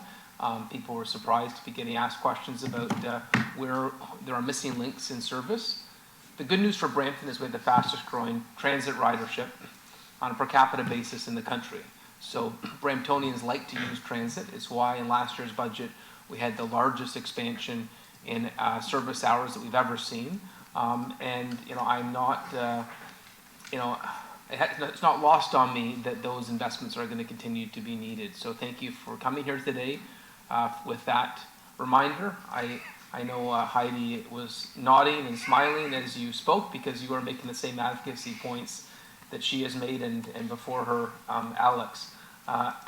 There are some advocacy challenges we have too in terms of the funding formula where we get funding from other levels of government on transit where it hasn't caught up with Brampton's population growth. We're working on that component as well, but I think a modern city needs to have great transit, and we're playing catch up in Brampton. Will continue to do so, but it helps when residents point out the challenge we're facing. There's lots of topics you hear advocacy on. It's not necessarily as often on transit, so I appreciate it when we get someone like you who comes forward to talk about public transit. Thank you. Perfect, thank you. With that, I have a motion moved by Mayor Brown to receive this delegation. All in favor? Any opposed? Seeing none, this motion also carries. Thank you once again, Sylvia, for your delegation. Our next item is item 6.12, a delegation from Deji Ayuwole, Vice President, and Mariam Muritala, Head of PR and Strategic Partnerships, Network of Nigerians in Canada, regarding Network of Nigerians in Canada.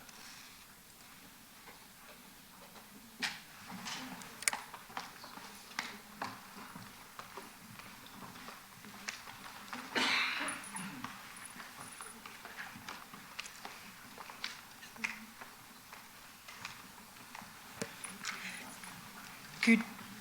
Thank you. You have up to 5 minutes for this delegation. Thank you so much. Good morning, Mr. Chairman, the Mayor, and members of the Council. My name is Miriam Murtala. I'm the Director of Public Relations for the Network of Nigerians in Canada. I am here today to talk about our upcoming anniversary and some of the work we've done across Canada. Thank you. I don't know if we've got the slides. Sorry, there's slides? Okay, thank you.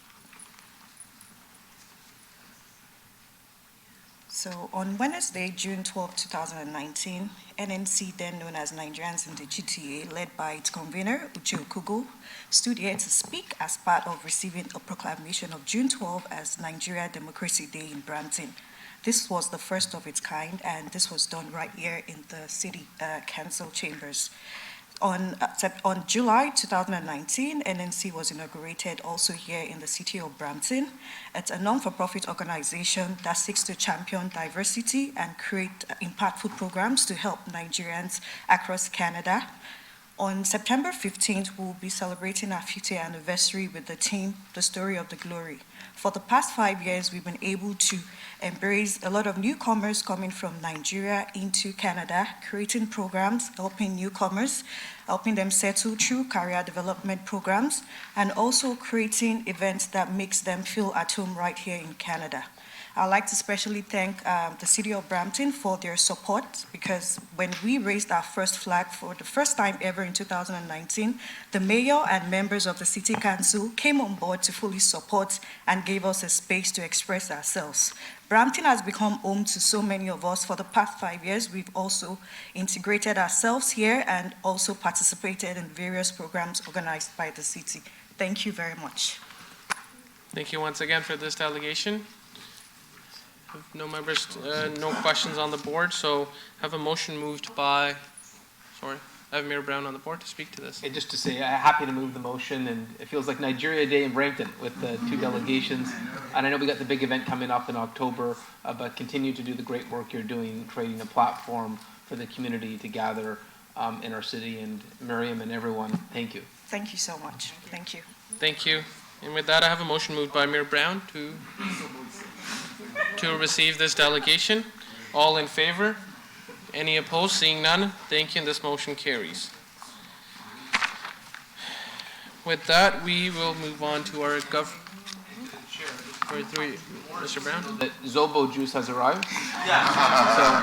So at lunch, there will be Zobo juice for anyone that wants to try this delicacy from Nigeria. And if you Google the health benefits of Zobo juice, it helps with pretty much everything. That's awesome. Thank you, Mayor Brown. And with that, our next item is item 7.1, staff update on government relations matter. This item was held by Councilor Santos. So Andre is here. Good morning, and through the chair. We'll begin with regional updates. The Regional Council is not meeting this week. The next Regional Council meeting is scheduled for Thursday, September 12th at 9:30 a.m. Next slide, please. In provincial updates, on August 16th, 2024, MPP Todd Smith has resigned as Minister of Education and Member of Provincial Parliament for Bay of Quinte. As a result, Premier Ford has announced a cabinet shuffle, and MPP Joel Dunlop has become the new Minister of Education. Also, Nolan Quinn has become the new minister responsible for colleges and universities. Notably, MPP Graham McGregor has become a new Associate Minister of Auto Theft and Bail Reform, increasing Brampton's presence at the cabinet table. Next slide, please.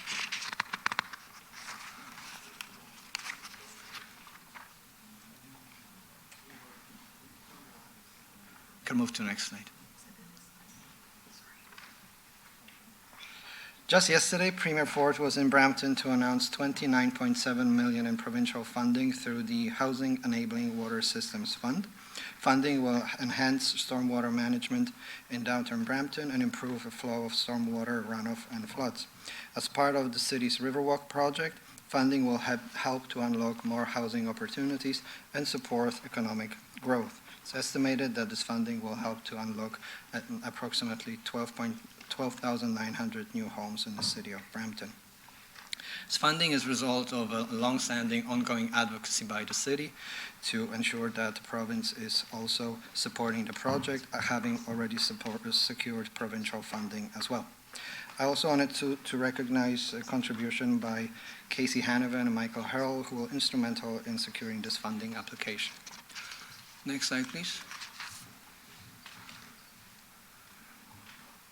Moving on to federal updates, the federal government has announced changes to the Temporary Foreign Workers Program effective September 26, 2024. As a result, the government will no longer process labor market impact assessments in low-wage stream applicable to metropolitan areas with unemployment rates of 6% or higher. Also, employers will be allowed to hire no more than 10% of their total workforce through the Foreign Worker Program. The maximum duration of employment for workers hired through the program will be reduced from 2 to 1 year. Brampton Economic Development Office is engaged with local companies and businesses to better understand the potential impacts from changes to the program. Next slide, please. On August 28th, as part of the 2024 AMO conference in Ottawa, the Ontario Big City Mayors and mayors of regional chairs of Ontario have held a joint meeting. During the meeting, municipal leaders have engaged with Minister of Municipal Affairs and Housing, Minister of Infrastructure, as well as the Federal Minister of Housing, Infrastructure and Communities. During the meeting, 2 motions were passed. One is continuing the advocacy on homelessness, addictions, and mental health, and as well as motion regarding the criteria and accuracy of housing counts for the Building Faster Fund.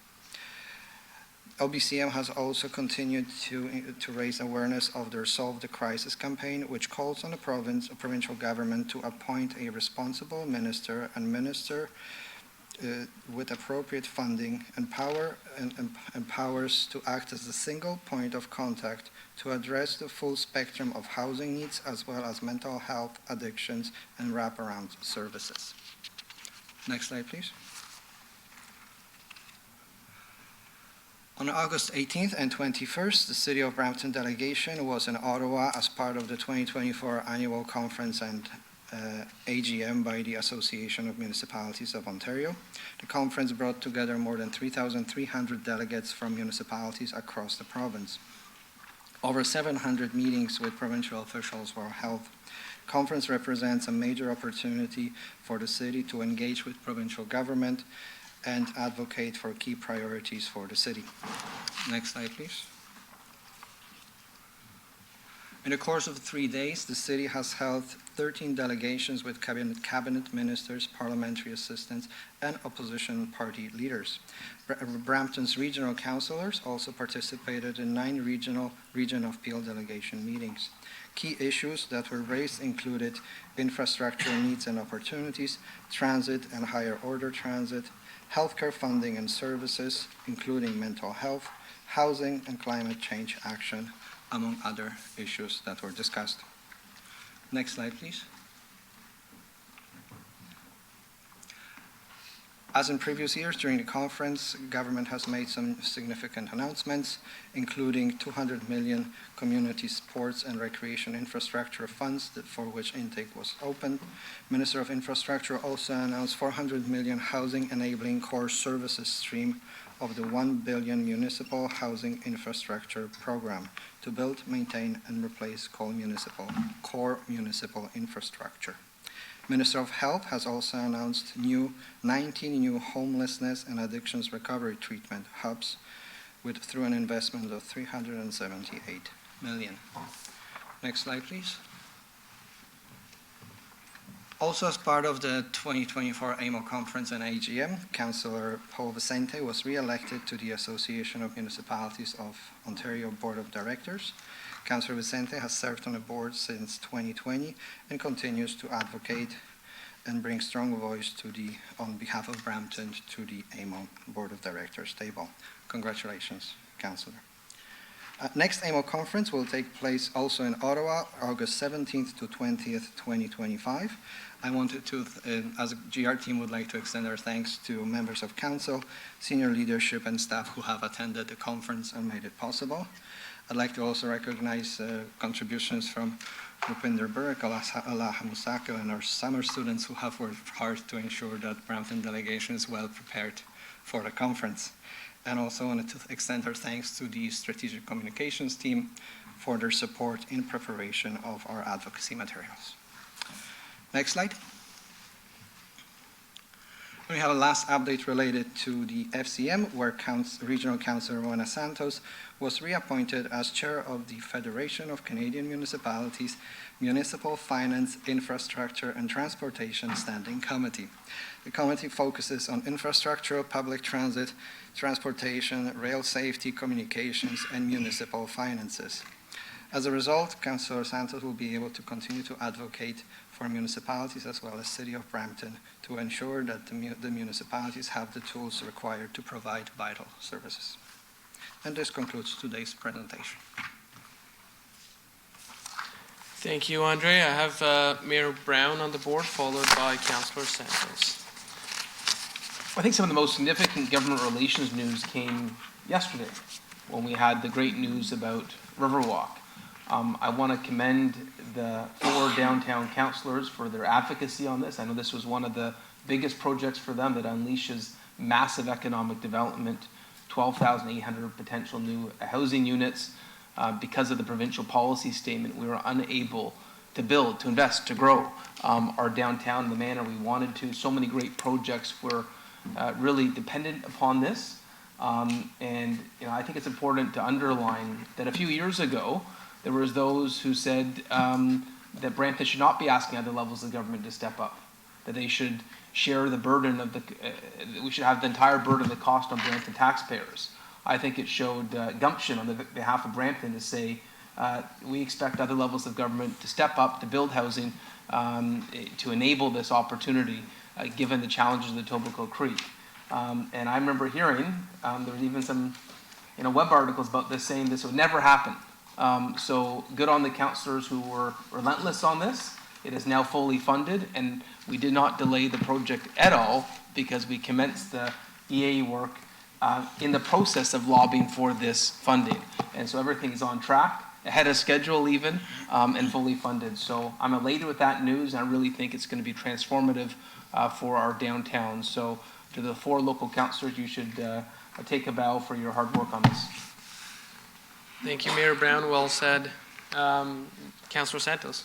Thank you. A few things for me on the government relations update.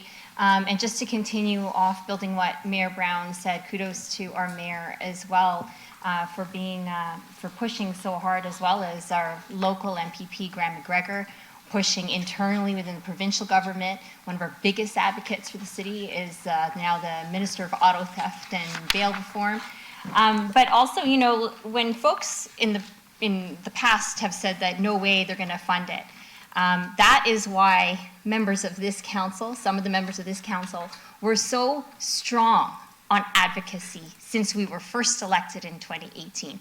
It's the reason why Councillor Vicente is doing extra work at AMO, volunteering on the board to push the agenda. It's also the reason why I wanted to be on the board of the TRCA, is because this is also a TRCA project. And one of the first things I said to John McKenzie when I was elected to the board of the TRCA was, we need to get Riverwalk done. Help us advocate to the other levels of government to get the Riverwalk funded and done.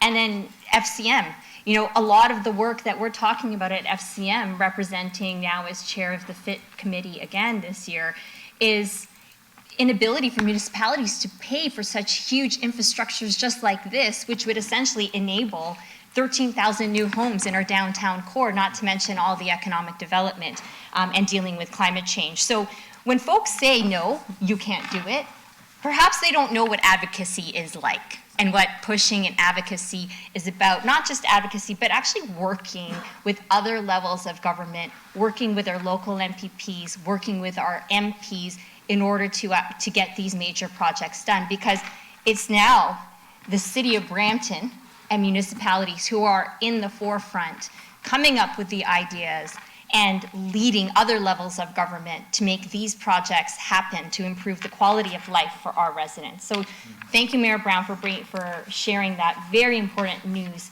from yesterday.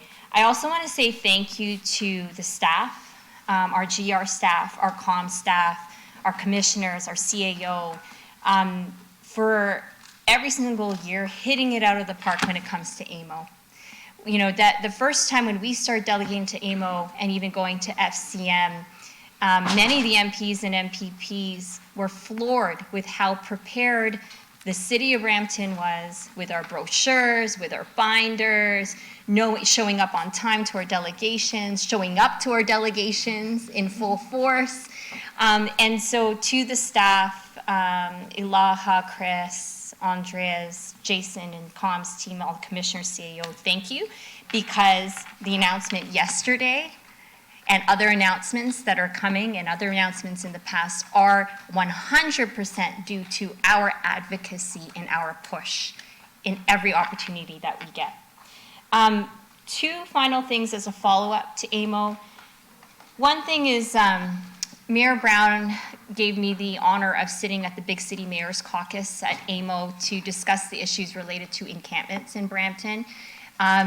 The issue is so big across the whole province and country that big city mayors in Ontario have actually launched a campaign, solvethecrisis.ca campaign, calling on the provincial government to help municipalities deal with this, because we can't pay for these last-minute crisis situations on property taxes. Like, we just don't have the revenue tools to deal with these issues and react without impacting property taxes. So the one thing that I'll say in learning from AMO, from the Solve the Crisis campaign, is that the city of Guelph, in follow-up, has actually started something, I'll let my colleagues know too, whereby they're looking at all their various bylaws in Guelph related to safety in public spaces, whether that's the negative spin-offs related to encampments or whatever they may be, and put it under the umbrella of safe public spaces for all. And what that means is, when I was talking to the big city mayors and colleagues at AMO, they said to me, you know what, our council and councillors, municipalities, we are all very compassionate people, especially when it comes to providing support services, homelessness, trying to reach out, even though we get rejected most of the time, to provide support for people with mental health and housing. But at the same time, while being compassionate, there must be some level of law and order. Like, our bylaws need to be followed. It's not a free-for-all. This is not Mad Max. You have to create safe spaces for all, not just a few. So this isn't a question for you, Andreas, but to Commissioner Boyce, because I know that we might be having a report coming back soon related to how the city's been dealing with encampments. Through the chair, that's correct. In mid-October, there'll be a report coming back to inform the city's perspective on the regional policy. So when I've scanned the city of Guelph's recent Safe Public Spaces for All bylaw, there are some things in there that the city of Brampton is doing and some that were not, and some make sense and some doesn't make sense for Brampton. Just wondering, I don't know if I need a motion for this, Commissioner, or to the clerk if I need a motion. Can staff look at that Safe Public Spaces for All bylaw from Guelph, which also relates to the Solve the Crisis campaign, and see how we could put our work we're doing related, that we're experiencing related to encampments, under the Safe Public Spaces for All umbrella? Because right now our bylaws are all over the place when it comes to addressing this ongoing issue. Wondering if in October we could look at what Guelph is doing and even call it the Safe Public Spaces for All report or whatever. Sure. Yeah, through the chair to Councillor Santos, we'd be happy just to take that as direction and work with the bylaw team and see how we can incorporate the Safe Spaces for All lens, I'll say, into the overall report to help inform our perspective for the regional encampment policy and protocol, if that works. Perfect, and I look forward to receiving that in October, because I think it's just before the region of Peel is bringing forward their encampment protocol and policy.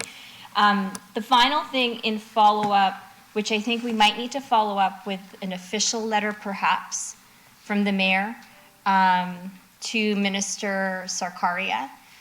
So at AMO, when we had the meeting delegation with the Minister of Transportation, I brought up an issue that actually was reported on CBC Marketplace under journalistic investigation regarding fraudulent driving schools who are handing out certificates to drivers who say they've done the training but haven't done the training, and then they do an exchange of cash for that training certificate. And then it goes in so far as the driving school booking time with Service Ontario for that person to do a test. And the driving instructor and the person doing the test know each other. And then there's another exchange of cash, and even though the person possibly would have failed that test, ends up getting a license. And a resident of mine brought this up to me in July, and I promised that I would bring it up to the minister. And surprisingly enough, it was one of the questions at the press conference yesterday. Brampton, unfortunately, has been known for bad drivers.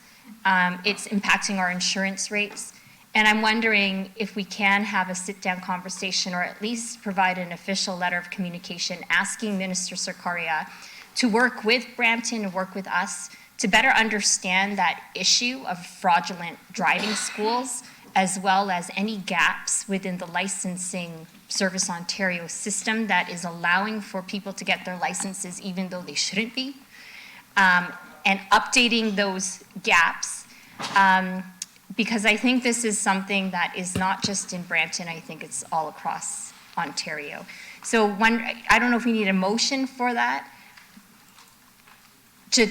or can we provide direction for to write a letter to the minister, an official letter? Through you, Chair. I wonder, Councillor Santos, if we added into receiving the report and that the mayor be directed to communicate with, would that? Yeah, sure. Regarding the issue of fraudulent driving schools, Minister Sarkaria would know because I've already brought this up to him. Okay. So I just think we need it in writing so we can keep that issue moving along. And that's it. Thank you. Perfect. Thank you, Councillor Santos. And well said, even just about this last part here. I know Deputy Mayor Singh has been working on this for a long time as well, alongside with our bylaw and Peel Police to tackle that issue, but it's something that's so difficult to regulate for us. So I think that's a fantastic idea to write that letter. And also, before I give the floor to Councillor Medeiros, I just want to say congratulations and thank you for representing us at FCM and AMO, both Councillor Vicente and Councillor Santos. With that, Councillor Medeiros, you have the floor. Thank you, Chair, for stealing my thunder. Oh, that's fine. You have that liberty as the chair, so but essentially I do want to start off by not only congratulating, but thanking my colleagues for those who are sitting on those boards, because that's thankless work. People don't understand the work that you put in, the travel, leaving your family to attend these meetings, and these policy discussions are really important because that allows us to find synergies with other municipalities and raise some of the issues which I think are important to us. So kudos to you guys. Through you, Mr. Chair, I guess to staff, and that, I thank Mayor Brown for recognition of the four councillors, but you certainly led the charge in your leadership. You've stayed steadfast in your relationship with certainly the provincial government has benefited Brampton in a large way. I guess the question that I would have regarding some of these announcements in terms of flowing of funds, do we know, for example, and I just say this not to be skeptical, or it's just when you look at, I remember attending Peel Memorial second phase announcement, and I was there in person, and funds we're still where we are today. But I am sort of, happy to hear that Mayor Brown says that we will move our sort of timelines forward. I guess, my question is, these are early days, but when do we usually find out after an announcement concretely when we'll have funding flowed? Because that certainly will have an impact on how there's a lot of moving parts. You have LRT, lobbying for the tunnel. Now we have this type of development. There might be, so there's a lot of sort of, we had that grand plan. Now, does this sort of in twofold? One is when we expect it, to flow, and second, does staff go away now and sort of look at the plan and see what we can sort of move forward, and how fast we can sort of communicate timelines to the community, or are we still very early? I would imagine that would be sort of the next progression of work once we sort of understand the budget implications. Through the chair, Councillor, in terms of funds flow, depending on the nature of funding, whether it's application-based or allocation-based, it will vary. There tends to be, generally speaking, a delay between the announcement of fund, then program design stage takes place, announcement of an intake, and applications are put forward, followed by review and then formal announcements of funding. In terms of allocation-based funds, that is something staff are in constant contact with our counterparts at the province or federal government to understand better how any given fund and money will flow to either municipalities or directly to public institutions. So it's a blend of funding where we actually are notified of dates and timelines that we are working under, or we learn that through engagement with staff. So through you, Mr. Chair, then I guess, my understanding, having worked on the other side, then there will be, for example, follow-up meetings, official communications, letters, exchanges, and then after basically, because the funding will be based on, I guess, what we put once the EA and all that work is still done, all the engineering and stuff. So, but it's a great announcement. Along those lines, in terms of I guess all the sort of other announcements in terms of, because I do hear, for example, some more provincial announcements coming. Do we expect when, for example, 413, I know that's without our realm, but there's a lot of sort of announcements that really impact our work going forward. So it's great to have, and it's great to see sort of the implementation. I know the hospital sometime soon that hopefully we'll get that ball rolling. But that's great work that everyone's done, and just to take advantage of Brampton Board of Trades here through the president. So thanking them for their advocacy, and because this is certainly something the community's been looking for. So thank you for everyone involved, and that's great work. And I look forward to, I guess, once we see the rollout and the implementation of the funding and so on. Thank you. One of those questions.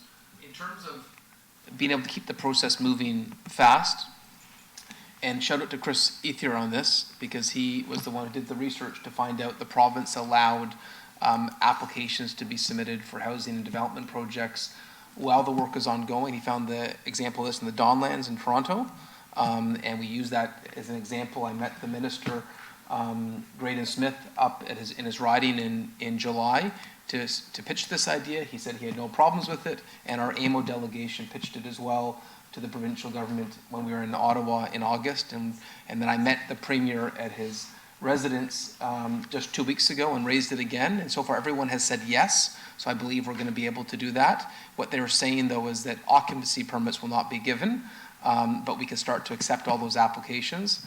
But occupancy permits will be given once the Riverwalk is complete in 2028. But given how long it takes to build a giant condo tower or a major projects, that timeline gels well. So I'm confident that it means that economic activity can start practically now in the downtown now that it's funded. Thank you, Mayor Brown, and Councillor Vicente, you have the floor.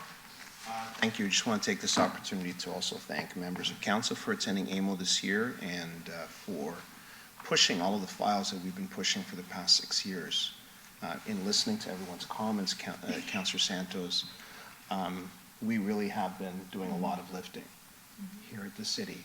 And I just want to commend this council and our mayor for keeping Team Brampton always at the forefront of all of these conferences at the province. I know from speaking to other municipal leaders, they're all jealous of Brampton because we have an incredible leader and an amazing team here. And it is by working together that we are achieving these successes. So let's keep going and let's keep working on behalf of our residents. Thank you so much.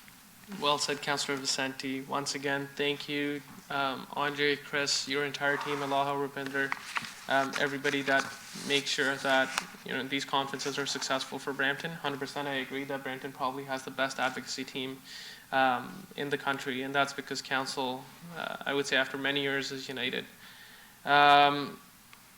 So with that, I have a motion moved by Councillor Santos to receive the presentation from Andre, and that the mayor be requested to communicate with the Honourable Prabhat Singh Sarkaria, Minister of Transportation, who is also from Brampton, regarding the issue of fraudulent driving schools and licensing.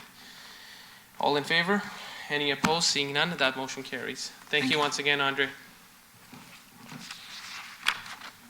With that, moving on, we have our next item, which should be staff report held by Councillor Santos, item 9.2.1, staff report for 2024 levy bylaw, annual levy on universities, colleges, correctional institutions, and public hospitals.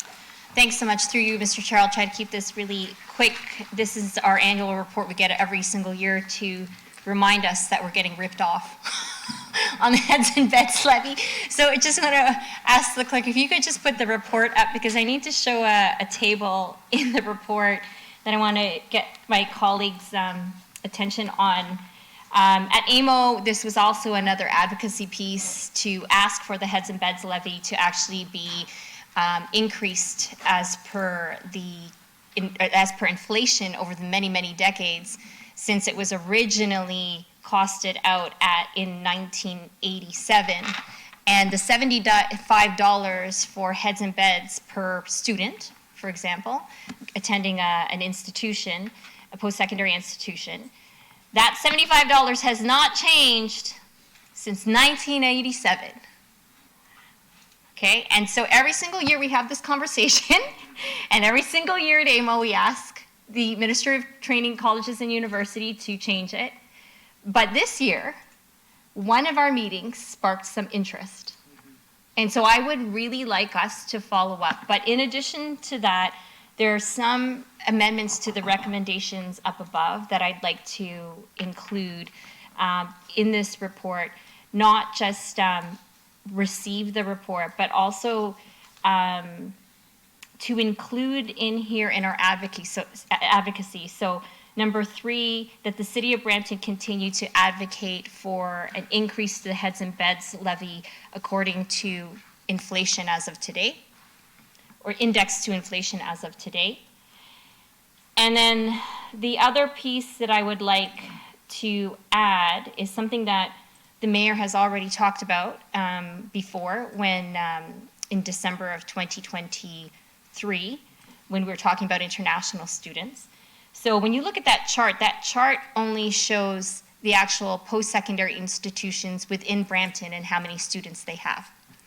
And in December 2023, an expert shared with us that Conestoga College, which is based in Kitchener, enrolled in 1 year 30,000 international students, which means that the City of Kitchener gets at least 30,000 times $75 for heads and beds levy. The expert also shared with us that the majority of those students don't live in Kitchener, they live in Brampton. And so that it's called heads and beds levy. My assumption is because we're assuming that anyone attending Algoma lives in Brampton and anyone in Conestoga lives in Kitchener, but that's not the case, which is why the mayor's motion back in December to say that the international student visa requirements must be reported on from public institutions where the student is actually residing. And we're inching our way closer to actually getting there. And if we get there, that visa, to get approved for your student visa, you must tell the government where you're living. The heads and beds levy should be applied to the student's place of residence, not where they're getting enrolled in school, because we're paying for their transit. Sylvia just came up saying that we're overcrowded on our buses. I didn't make my comment that we have a huge unreported population of international students who attend school in Kitchener, but we're not getting that $75. So the other piece of the recommendation is that the City of Brampton advocate further that the heads and beds levy be applied to the student's place of residence. Does that make sense? And then the final piece that I wanted to add, which we have also in our international students conversation been talking about, if we go back to that report, to the chart again, I wanted to point out that we are missing a number of institutions on that list. So on that list, once the clerk has it ready, we have Algoma University, which is a public institution, Sheridan College, which is a public institution. What else do we have there? We have Sioux College, Sheridan College, St. Clair College, William Osler. These are all public institutions. But how many private colleges are in Brampton with thousands of students living in our city? There are at least 78. And none of those private colleges are paying the heads and beds levy of $75 per student. But I guarantee you they're enrolling thousands and thousands of students who are living in ARUs, basement apartments, illegal apartments that we're also trying to address through other programs. So I think we should also add in here that the City of Brampton also advocate that private colleges be required to pay the heads and beds levy as well. And that is my amendment. Thanks.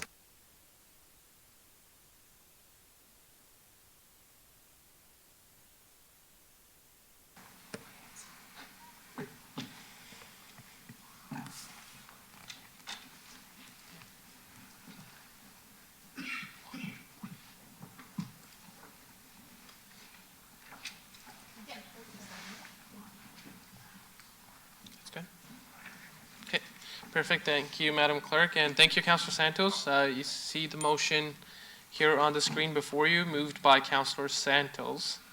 All in favor? Any? Sorry.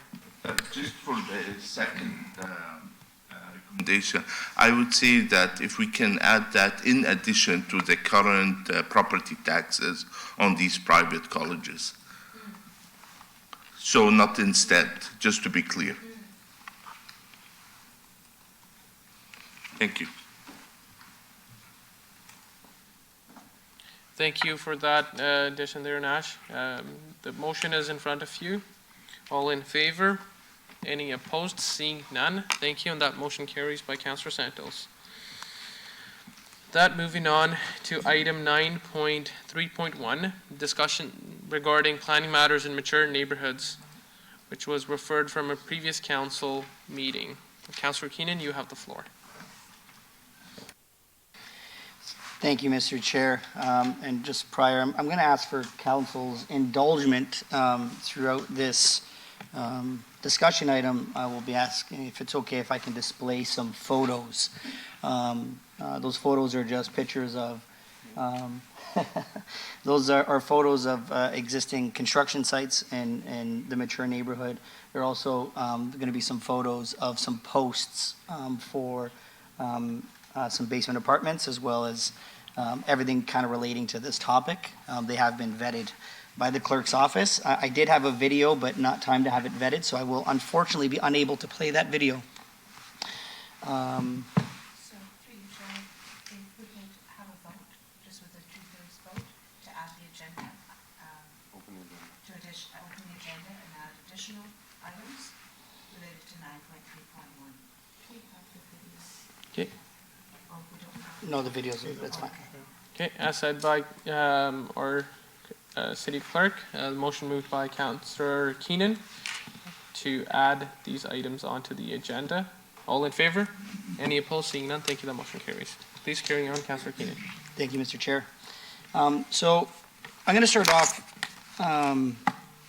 addressing something that a lot of my residents ask me about, and we've been really cracking down on these illegal units and putting programs in place to help serve our residents, to help serve international students when it comes to the place that they're living, as well as upkeeping our property standards. I do know that I'm protested on a weekly basis outside of the wards, and the one thing that I'll make very clear to my residents and to the protesters, this is not something that I am going to back down from. This is something that I am steadfast in, and my residents expect me to follow through and do everything possible to correct the issues we have. I do not care how squeaky that wheel gets of 30 protesters. We have hundreds and hundreds, if not thousands, of residents that are for the programs that we're putting forward. We've been touching on a lot of issues and items within these mature neighborhoods. We were at, Councilor Medeiros and myself were at a town hall a few months back, and we heard about the driveway widening situation and how driveways weren't working for the residents in the mature neighborhoods the same way they were in other areas. So we've been working with staff in order to come up with a new policy which is going to be implemented soon. And in the short term, people have caught wind of this in these mature neighborhoods, and we are seeing significant amount of driveway widening happening, which we are sending resources to, which we're still giving curb cutting permits to, which is, kind of having us chasing our tail. So that's something that I will be looking to address today in a motion that will be coming. A few weeks ago, a resident of mine and Councilor Medeiros had reached out, and I'm going to try to, paint the picture for everybody here. This is a resident who has a child with a disability who's been going through, I would say, hell with the neighbor and the construction in their home in their ARU, which I'm sure, unless you live under a rock, you have seen on a social media platform. It has over 1 million views on Twitter. It also has many other hits in other social media platforms. And to say that I am disappointed is an understatement. When we at the City of Brampton come with an approach, or I get the approach of bylaw has gone out or city staff have gone out, and I just wanted, can we bring up picture number 7, if possible?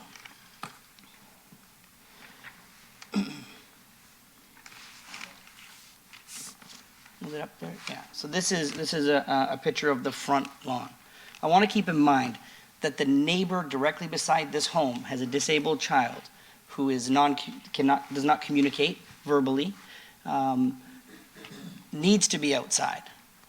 So once we get to another photo of the backyard, this property is so unsafe for our residents. This is unbelievable. And the approach I got was, they have a building permit with our hands up. How do we go to our residents as councillors with our hands up saying there's nothing we can do? We're the City of Brampton. Of course there's something we can do. And my question to staff is, what can we do? What do we need to change? Let us know. We will make those changes. But this approach doesn't work for me, and it doesn't work for my residents. It won't be accepted by me, and it definitely is not being accepted by my residents. It needs to change. This is one photo from the front of the property. If we go to picture 5, I'm going to show you the rear of the property. This is a picture into the backyard with mounds of garbage bags filled with garbage that was actually brought in overnight from another project. They were using it to infill the pool. They were using it, so as far as send bylaw. They have a permit. What permit do they have that allows them to make our neighborhoods unsafe? What permit is that?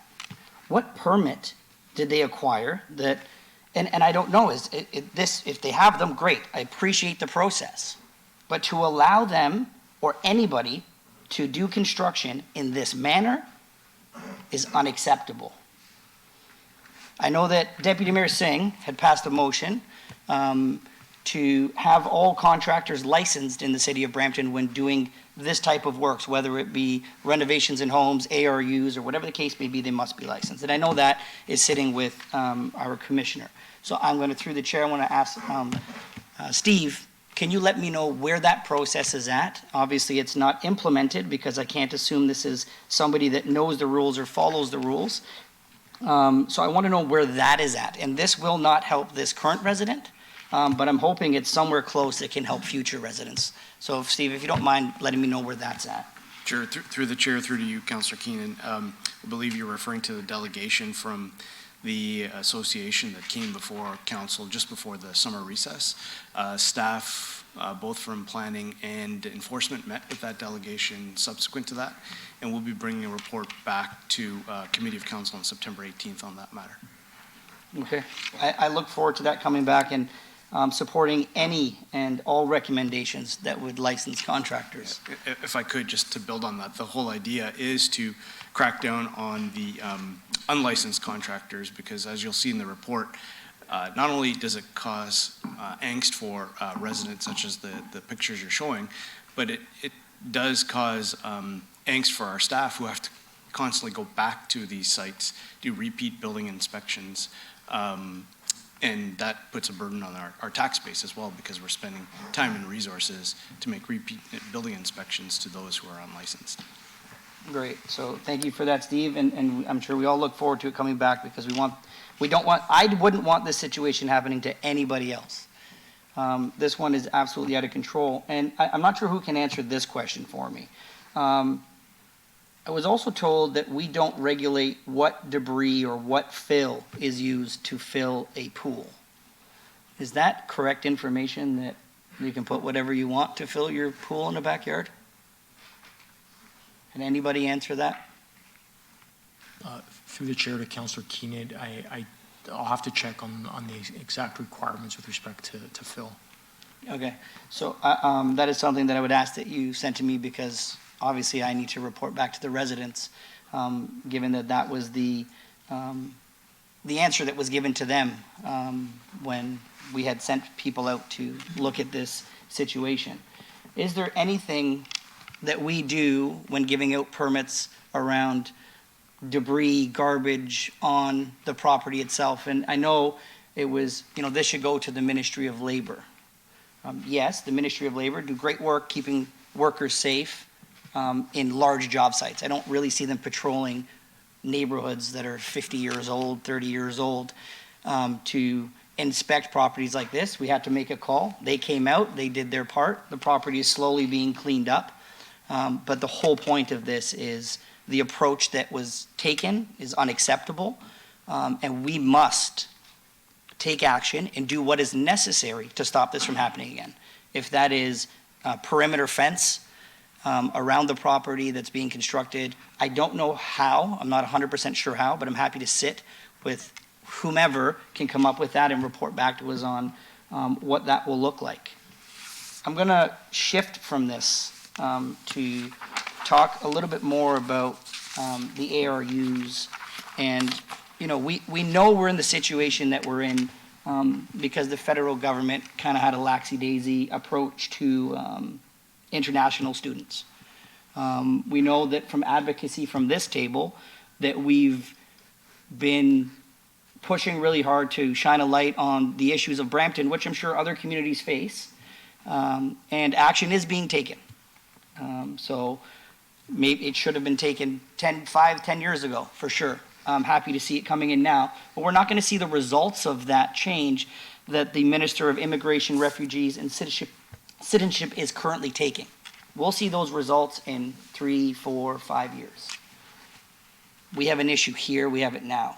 Because of what the minister has been implementing around housing for international students, post-secondary institutions are taking it upon themselves to start to figure out an appropriate way to build housing. We know Algoma's doing it because they want to make sure that they can secure that and give affordable and reasonable housing. And when we talk about what we're building in and around these schools, what ARUs, what we're building, and what's happening within them, I'm going to ask that we bring up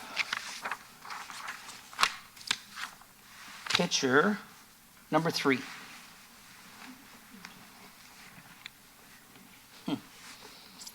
This is a basement in Brampton with 4 beds side by side. This was sent to me last week. Would anybody here want their child living in this? So for the people that are out there that are protesting, myself, Mayor Brown, Councillor Santos, for implementing policy to make sure that we can get people in safe housing, I hope they're reading this, because this is what we're trying to change. We're not trying to stop people from having their in-laws live in their basement, or really people that care about what's happening inside. We're trying to stop, and I'll use the mayor's term, slumlords. This here is ridiculous. I'm going to ask that we bring up picture number 4. Point of order. The term slumlords is actually defined in the dictionary. Thank you, Councillor Santos. So what we have here is actually, I believe it will be in Councillor Power and Councillor Fortini's ward. This here is asking for a female to move in for friends with benefits. As a father with 2 young daughters, I'm disgusted by this. This is what is being allowed to happen. So you can protest me, you can protest anyone else you want. It's not going to change what we are trying to change. The issues in and around our post-secondary institutions when it comes to ARUs is out of control. It's disgusting. And how we can sit back, which we're not, and allow international students to come here and essentially live like animals. Not going to be tolerated by me, my community, this council. We'll continue to do everything we can. We'll continue to push through any roadblock, change any bylaw that we have to make sure that Brampton is the place that people want to live, play, and work. I want my kids to be proud that they're from Brampton. This summer there was a fire inside one of the houses in Peel Village on Bartley Bull Parkway. And I'm going to ask if we can bring up picture number 1. Within minutes of the fire alarm going off in the fire department, prior to the fire department even coming here, these suitcases were on the property. This goes to show that they're not living in dressers. This was something that acted quickly and they were able to come out of the home very quickly. I believe there was a count done, and I'm not going to say I know for sure because I didn't personally count, of 14 residents that were on the driveway during this episode. And if we go to picture number 2, someone escaped with all of their belongings, which is that cot and the stuff on it. That's what they're sleeping on inside this home. It's absolutely disgusting and horrible conditions. So, again, protest me till you're blue in the face.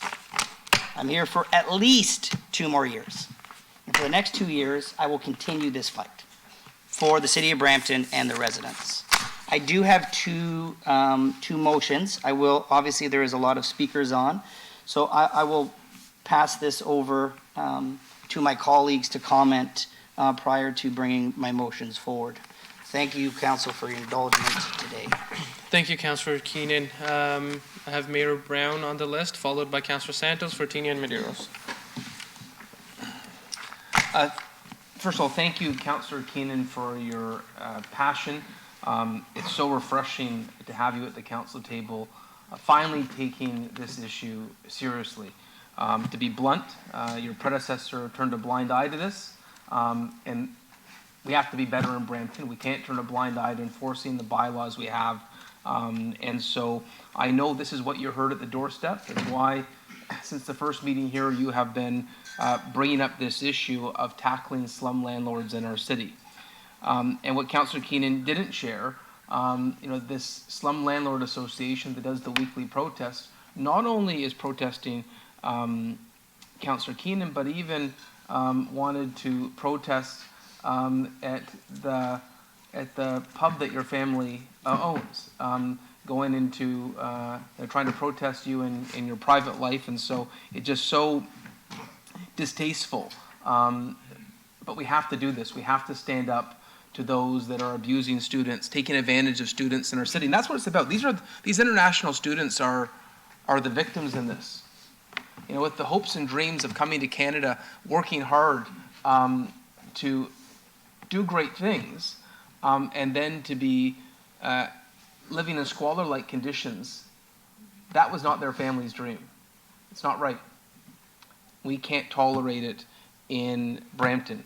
It's why a year ago we led the charge nationally to link housing to international student visa approvals. And to Mark Miller's credit, he's the Federal Minister of Immigration, he put a pause on the program. And we had Mike Moffat here do a presentation. We used his presentation to share with the Government of Canada, and they put a much-needed pause on the program. It was out of control. There were reputable public institutions, but then we had fly-by-night colleges in shopping plazas, and it was an ATM. They were using international student visas as an ATM for a for-profit business on the backs of struggling families from outside this country.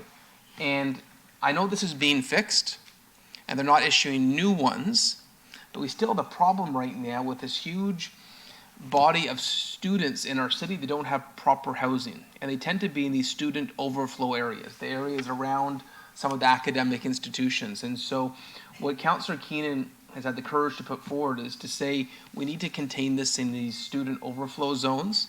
I think there'll be sympathy from the federal government that we need to contain this until they fix the problem that they created. And frankly, to be blunt, it's both the provincial and federal government that own this mess, because the provincial government creates the licenses for the colleges, it's the federal government that issues the visa, and they've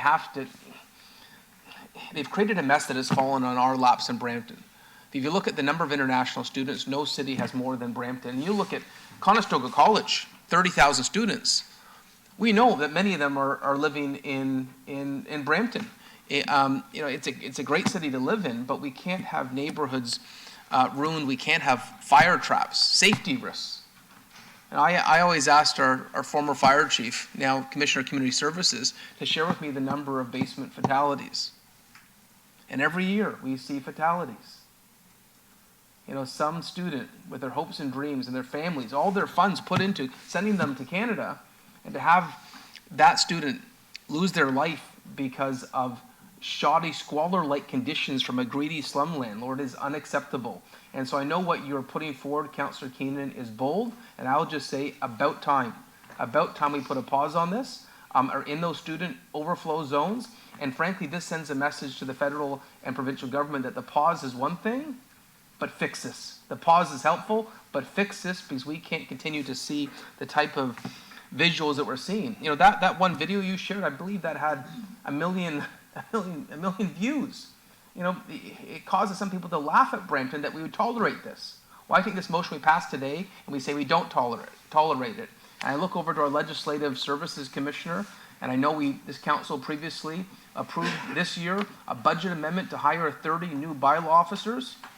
Enforce our bylaws. Enforce our bylaws that anyone that doesn't meet building code or fire code will not be permitted. This will not be permitted in our city. Happy to support this motion. Okay, thank you, Mayor Brown. Councillor Santos, you're up next. Thanks so much, through you, Mr. Chair. And thank you, Councillor Keenan, for your advocacy, your passion, especially when it comes to the residents of Peel Village. And I'll share that in Wards 1 and 5, we have our fair share of similar issues, which is why we've worked together with Councillor Keenan, Councillor Power, to get the RRL pilot program up and running. And we've seen some success. We need to make sure it's tightened up more. We actually need to make sure that we take a proactive approach. We know where those hotspots are. We know where the complaints are. We have pictures. We have pictures of where we need to really hammer down. And so I know that there's going to be an update on September 18th, but this motion I 100% support, especially as it relates to mature neighborhoods, because we are in our area located in a mature neighborhood as well. And it's those areas that are hit the hardest when it comes to these illegal units and slumlord squalor within overflow zones. Slumlord squalor in overflow zones. Those are words I think that Councillor Keenan has in his motion. So I'm really happy to support it. One thing that has been an ongoing concern, particularly for myself and Councillor Brar, and all members of council here, which is why we are so passionate on this issue as well, is because international student girls, as you saw in two of the pictures of posts that Councillor Keenan has shared, are essentially being prostituted for rent.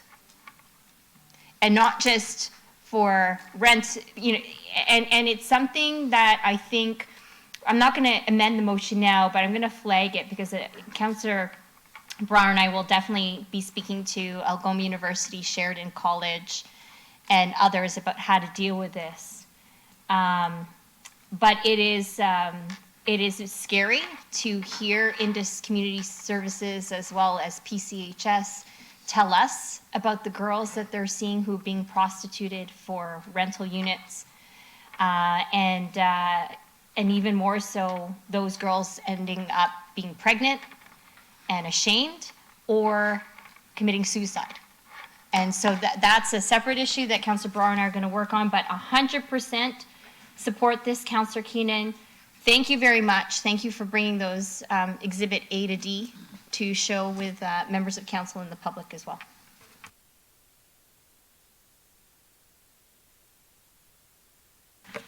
Thank you, Councillor Santos. Councillor Fertina, you're up next. Yeah, thank you, Councillor Keenan. Yeah, and I did see that video. You know, I've been in the construction field since I was 19. I couldn't figure out why they would start so many projects without finishing one. They go from one to another, nothing's finished. Going back to the pool, we have a permit when you have to actually close a pool.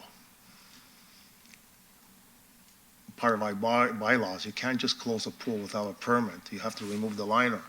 You have to remove the concrete, because if you fill it, the water doesn't drain. It's going to be like quicksand. 40% of the pool has to be filled with 3/4 inch gravel and then put the rest of soil. So that's another thing. They're dumping garbage in there. It's just really, and they're bringing it from another site. But I have a house in my area. I've been calling a lot. They're doing the same thing. And what they're doing is they're parking on both sides. And this morning, because it was a long weekend, the garbage truck can't enter. And it just goes through. So I have to go with my truck later on and pick up the garbage and bring it out the dump, and nobody's going there. Why don't we revoke these permits when it's like that? There's no law that we can revoke a permit. You stop orders. We've done it many times. So you go there and you stop, say, we're revoking the permit. Shut the site down. We have the authority to do that. So, like, we can't live like that. Like, and the neighbors there, I seen that video, like, I'm looking at it, like, he's starting 30 different types of jobs and nothing's finished. Like, we could revoke the permit. Say, you stop it, and that's it, we take it away. This other one, where the posting is about the girl, I have one in my area, the same, and there's 5 people living upstairs, 5 people living downstairs, and they have an ad. They got 10 cars there all over the grass, and we give them a legal basement. How could you give a legal basement when there's only a 0 lot line house with 2 parking spots and there's 30 cars? And again, the garbage truck can't enter that street because they park on both sides. So we got to send them a letter saying, if this is the case, if you don't fix it in the next 30 days, we're revoking your permit. And we have the authority to do that. That pool, someone should have been there saying, why are you backfilling with the concrete in there? Where's our inspector? You can't just throw dirt inside there. Where's the water going to go? So, I feel bad for this. I seen the video, and, I hate to live on that street, and this is happening everywhere across the city. I know, like, the bylaws can only do so much, property standards can only do so much, but we got to crack down on these people, and it's not good for someone to live beside someone like that. And I understand you're doing an addition, you're doing some work. It happens, a month, 2 months, 3 months, but something like that, and you're bringing garbage from another site is unacceptable. Thank you. Thank you, Councillor Fertini. Councillor Medeiros. Thank you, through you, Mr. Chair. First of all, thank you, Councillor Keenan. Great work, and certainly fully supportive, and I think you've captured the frustration, especially in Ward 3, so thank you very much. I guess my comment through you, Mr. Chair, would be to staff, specifically to transit. It would be interesting on what Councillor Keenan's requesting back in terms of the heat, the maps where there's overflow zones, and have some form of cross-reference with our transit ridership at certain peak times to see if, I do suspect, I do understand the argument of, for example, the Sheridan College area, you're going to have a lot of student housing.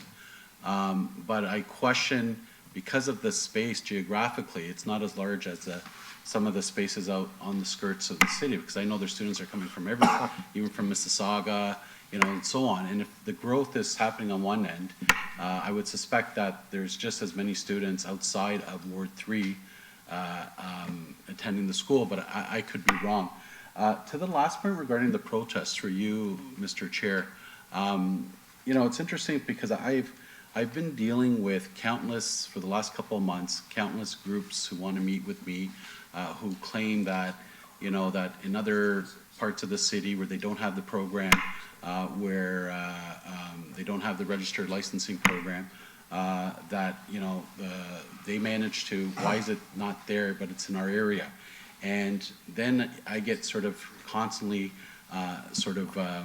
challenged that, it's going across the city. So, I'm hoping that as broader discussion that we have, as we focus on a couple of wards, or I understand it's a pilot project, but there has to be a time when we sort of recognize there has to be some coherence across the city. Because this is not certainly issue just for landlords who live in one area and then after come to ours, but I'll get accused of not doing a good job as other councillors, or I get accused of, why are you doing this in our wards? Show me the stats, show me why is this more here and not there. So I think that's something that we're going to have to wrestle with, because I do think that this is a larger problem just within that specific geographical area. But other than that, great work, Councillor Keenan. Thank you very much, and thank you to staff. And I look forward to see what Transit comes back with, or at least if they can provide some input into some of this work coming back, just to see if there's any correlation with sort of ridership en routes to the different institutions. Because I would imagine that you'd be able to track some of that ridership and where they're coming from. Thank you, Thank you. Councillor Medeiros. Councillor Palashi. Thank you, Mr. Chair. So thank you, Councillor Keenan. Since you were elected, this was one of the things that you heard loud and clear from the residents from door knocking, and you've taken this upon yourself to charge this forward and keep as many kids safe as possible. The fact that you were there to stick your neck out, and which I gotta tell you, I'm a little bit jealous that I'm not getting protested. And so maybe it's time to expand the RRL project into wards 2 and 6, which I'd actually ask for an amendment to your motion to expand the RRL into wards 2 and 6. I do think it's time that hopefully the bugs have been worked out, and time to rip the Band-Aid off and see if hopefully we can expand this project right across the city. But I won't speak for other councillors, but for us, I think it's time for us to expand it into certainly into wards 2 and 6. So I'd appreciate that amendment, and I just commend you for all of your work and advocacy that you've done on this file. And it's it really it doesn't stop at keeping the kids safe in houses. It carries on to complaints that we get about cars being parked on the road. Why is that? Because we know that there's 18 kids living in this house, and the garbage complaints that we get, well, we know that there's 18 kids living in this house, and so on and so on. So for all the work that you've done, good for you. Thank you for doing all this work on behalf of certainly the residents of wards 2 and 6. And I'd also, once your motion comes on, I'd like to ask for an amendment to expand the RRL pilot into wards 2 and 6. Thank you, Mr. Chair. Thank you, Councillor Palashi, and Councillor Keenan, back to you. Thank you, Mr. Chair, and thank you to all my colleagues. This is maybe one file that myself, Councillor Santos, and the Mayor and Councillor Power are working on, but it's all of us together being united that actually gets things done. So thank you so much for that and for supporting me. And thank you to Councillor Fortini for bringing up, you've sat here for quite a number of years, so your knowledge of some of the bylaws are definitely outweigh mine. So I will ask that staff report back to me via email on what the situation is regarding the pool, because if Councillor Fortini is correct, then it's obviously not being done that way. So I would like that to be looked at. I do have two motions. One of them is going to be around with some of the stuff that I was seeing on this project with the window well specifically on the construction site that was on all over social media. One of the window wells is right on the property line to the backyards. I'm not sure how that gets approved. I'm not sure how they plan. If the neighbor who has the child that they're trying to protect puts up a fence along that property line, they would have to jump over their window wells to get into their own backyard. So I'm not sure where that happened, if that was in the committee level or where it happened, but I think it's something that would have to be looked at, as well as the process in the mature neighborhood. So in my second motion, we will see more in and around that. But I will, through you, Mr. Chair, I will go ahead and read my first motion.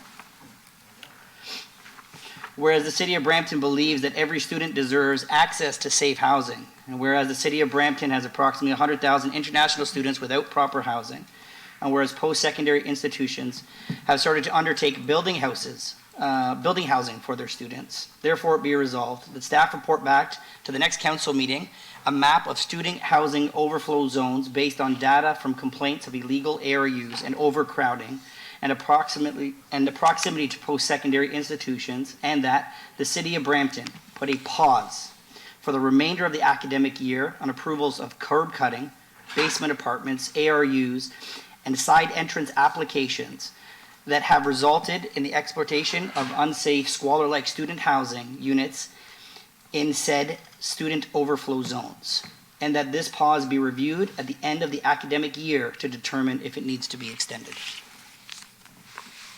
Thank you, Councillor Keenan. I would just like to speak to this motion now that it's on the floor. I am willing to support the staff report coming back to council. I would suggest that we wait for the other 2 points for that report to come back. I just want to be cautious about this. Maybe I'll ask a question to Commissioner of Planning. That second part there, if we're pausing basement apartments, ARUs and such, we're talking about MTSAs. We're talking about our agreement with the federal government, the provincial government. This would pause housing in those areas in an MTSA. Through the chair, yes, if there's a pause, if this motion passes, we would be pausing all of the applications for additional residential units. And the way I read this motion, it's not geographic based, it's across the city, unless a specific geography is defined in the motion. So that will go against our half agreement with the federal government. Through the chair, council will recall, we did send a letter to the federal Minister of Housing, Sean Fraser, that spoke to embracing quadruplexes, which is a form of ARUs within our MTSAs. And in Brampton's case, a high majority of our housing target count is made up of ARUs, so this could have an implication on that. Although I would say that it's a short duration. When I read the motion to the end of the academic year, I'm assuming that's May of next year. Generally, that's post-secondary institutions. Okay. I'd just be happy to see if we wait for the report back, because Councillor Keenan's intent on this is right on unsafe construction practices that are happening. It's horrible to see that. And we spoke about Deputy Mayor Singh had brought that motion forward, talking about licensing contractors. So that's happening as well, which is being reported back to us on September 18th at committee or council. Yeah, through the chair, that's correct, and I believe I'll defer to the Commissioner of Legislative Services. That's the same time as a report back on RRL, so there's obviously a synergy there for the two reports. If we can wait for those report backs at that time in council, that would be a more appropriate time. Otherwise, this is us stopping housing in one area. I know I'm going to feel the pressure in wards 9 and 10. If we're pausing housing in one part of the city, you're not moving people out of the city. You will see those pressures extend beyond those boundaries then. So I don't know how that would work. Those are just my comments on this. I have Councillor Fertini on the board to speak to this.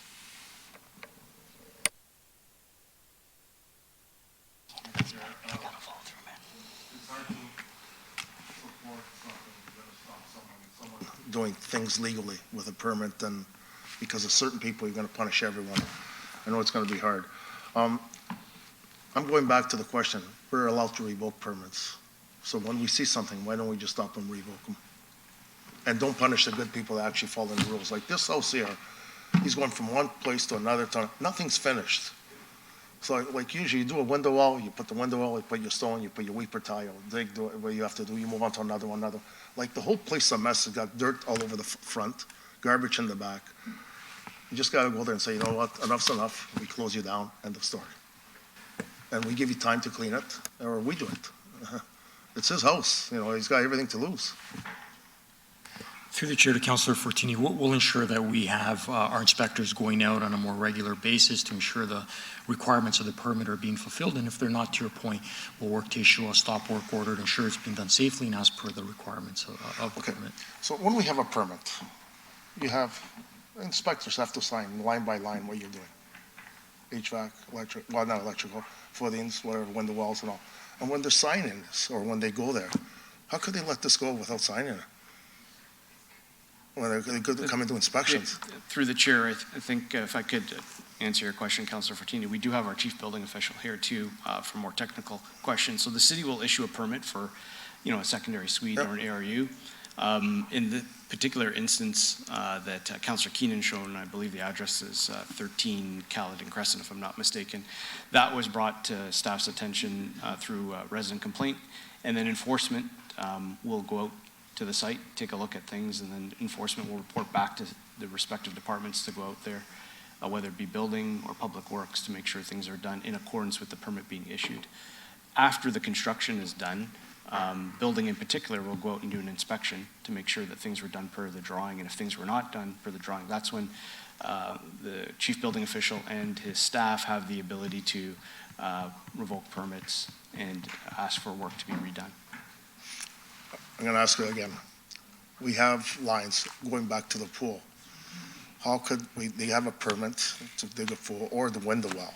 You have to dig in the weeper to go down where the water goes down. You have to put gravel. It's all dug out. When an inspector goes there, how could he just walk from one place to another place and walk out and wait for the complaints to come in, to bylaw to go in, and then we send the inspector? It should be followed as he goes. That's what I'm trying to say.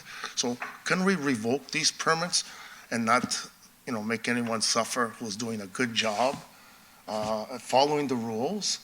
And because like Councillor Keenan says, like at the end of the day, we're punishing everyone here for a handful or whatever, 1,000 people, we're going to punish 10,000 people, which is not right. Yeah, through the chair, I'll defer to our chief building official to speak about our abilities to revoke permits under the building code. Thank you, Commissioner Ganesh. Good morning, Mayor Brown, Mr. Chair, and the members of council.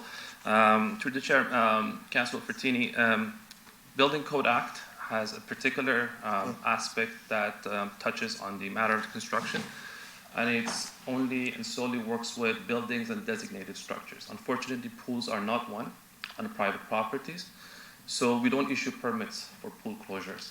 And I don't know if that's something Public Works takes. You don't need a permit to close a pool? Not So building you're gonna bury and department. backfill? Building department does not regulate Oh, that. we still need a permit though. Yes, I believe so, but I think that would come through the public work department, yes. So the inspector who are assigned to inspect the property and the building, they would walk into the building and only area of concerns would be what's shown on the building permit drawings. Therefore, they may actually not even walk to the backyard to see the situation there.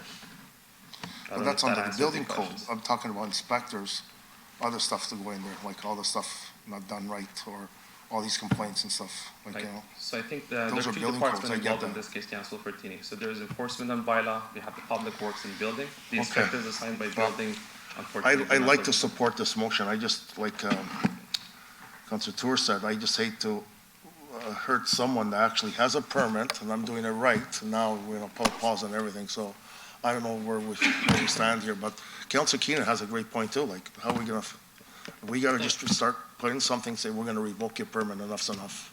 And this way we can solve both situations. Thank you, Councilor Fortini. Mayor Brown? Yeah, if I can help. Listen, this is going to council next week. If there's any housekeeping amendments that are needed, you can bring it forward next week, doing that due diligence. I do think there is an urgency to addressing the proliferation of squalor-like student housing conditions. I don't want to hear another call from a fire chief about a fire fatality. that has occurred, or incidents that are shared internationally about how we permit this in Brampton. I think the wording takes us to the planning commissioner to work with the ward councillors in these student overflow zones. And so in a student overflow zone where we know we've got some large academic institutions, we know where the complaints are. You could look at that area and say, listen, we're not going to touch major transit corridors. You look at a Main Street or a Queen Street, but you could identify these mature neighborhoods where there's been a proliferation of squalor-like conditions and use your highlighter, come back, maybe even next week. You know, I know Councillor Keenan would jump at the opportunity to volunteer for this, to sit down with our planning commissioner tomorrow and our legislative commissioner to look at where all these endless complaints are coming in, highlight those areas. We could show council next week in a manner that is not inconsistent with our half application, understanding this is negligence from other levels of government that has fallen on our lap. So I'd say let the local councillors continue to do the work. And I notice the major academic institutions are in, you know, this one area, but, you know, Councillor Fertini was saying to me, you know, there are some unregulated academic institutions in his ward where there is a similar student overflow zone. Maybe do that due diligence like Councillor Keenan has and bring it forward next week as an amendment. But let's keep the train moving to address this, and whatever housekeeping amendments are needed next week, we could do so. But I think we sent a clear signal today that we do not want to see squalor-like conditions, slum landlord conditions in our city. We're doing a lot of work. Councillor Torr is very appropriate to point out this is one tool in a larger toolkit we're using now to take this head on. Thank you, Mayor Brown. Councillor Santos. Thank you. Through you, Mr. Chair, I was speaking with Councillor Keenan as well, and I have forgotten my point, Councillor Keenan. Sorry. Thank you, Councillor Santos. Just want to make another comment then on this. I'm still not supportive of this. That's going to be my vote on this. But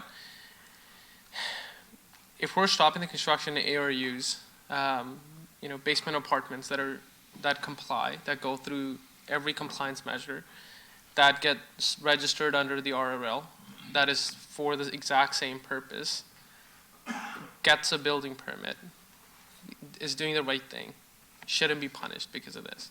There's that outlier that the example Councillor Keenan has brought forward that should be dealt with appropriately. But this stops housing. This pushes people out of housing. And guess where those students are going to go? They're not going to go and find compliant housing, legal housing. Nobody's going to build housing that fast in other parts of the city. We're going to just push them out from one area into another area in the city. This doesn't solve that housing problem. We are still in a housing crisis. We talk about units every single day. That's the biggest thing that's on the news is housing units. You're pausing that in one area. You're pushing people to find housing in other areas that may not have housing ready yet. You're going to push people into other parts of the city where the basement apartments may not be ready yet, and still they will take the new overflow of students or any residents that are looking for housing, and those will again be unsafe conditions. For that reason, I will not be supporting this. I'm happy to support if we're just coming back, if staff is just going to report back on this. We get to think about this. We get to decide how we're going to move forward with this.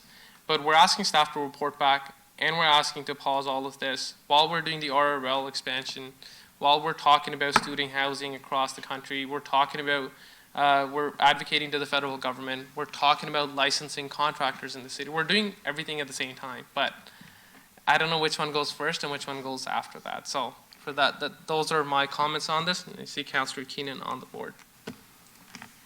Thank you, Mr. Chair, and thank you for your comments.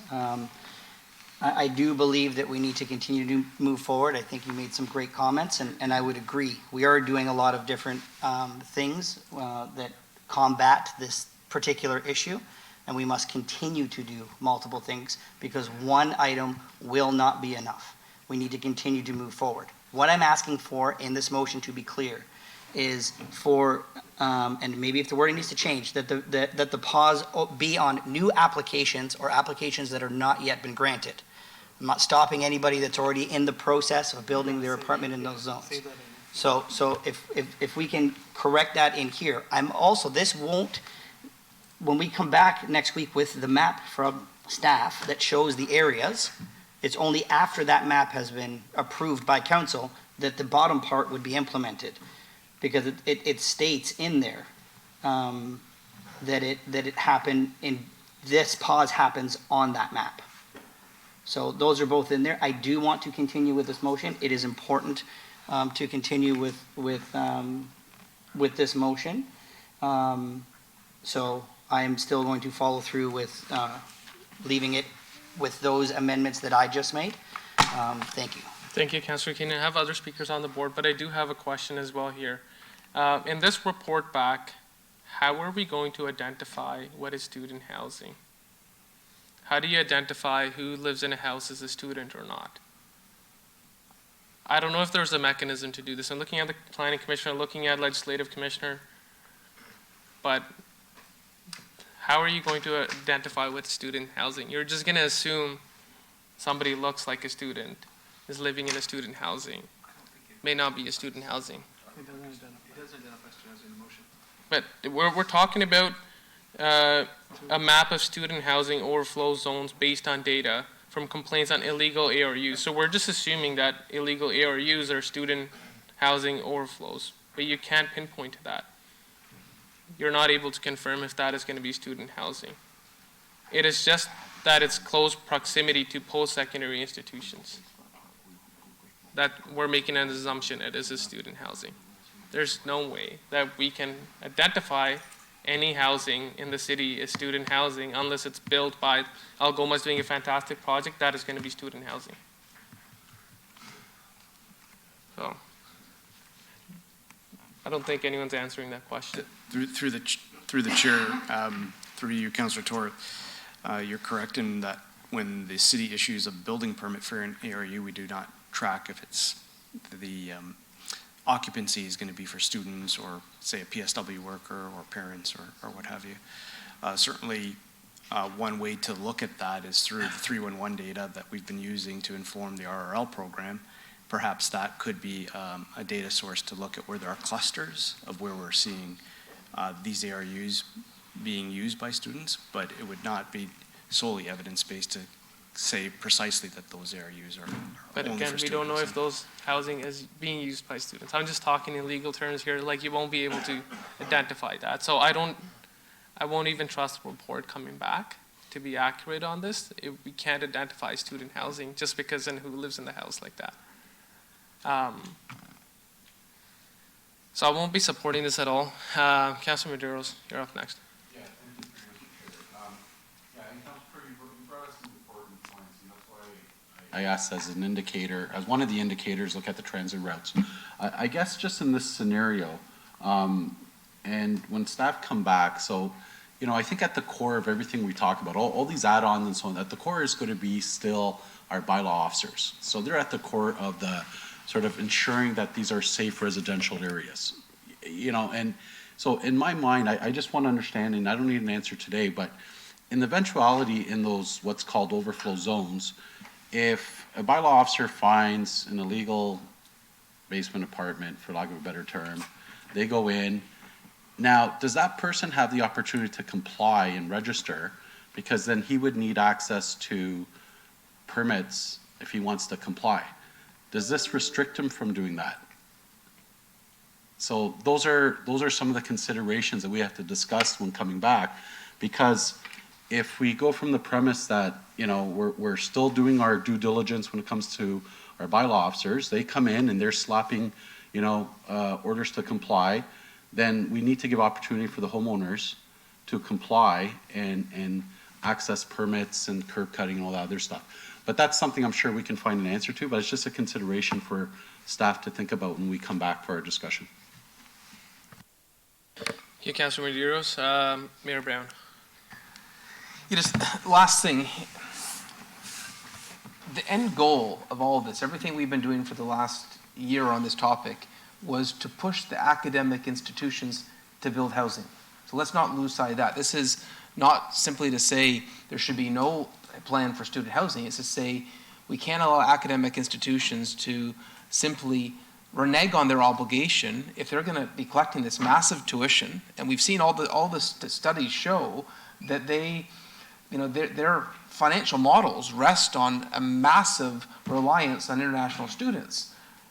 When Minister Miller paused the program, and I think this is a similar pause that Councillor Keenan is suggesting when it comes to these ARUs in the student overflow zones. I don't think you can specify who a student who isn't, but you can look at the clusters in which there tends to be, the clusters around the academic institutions that have the greatest reliance on international students.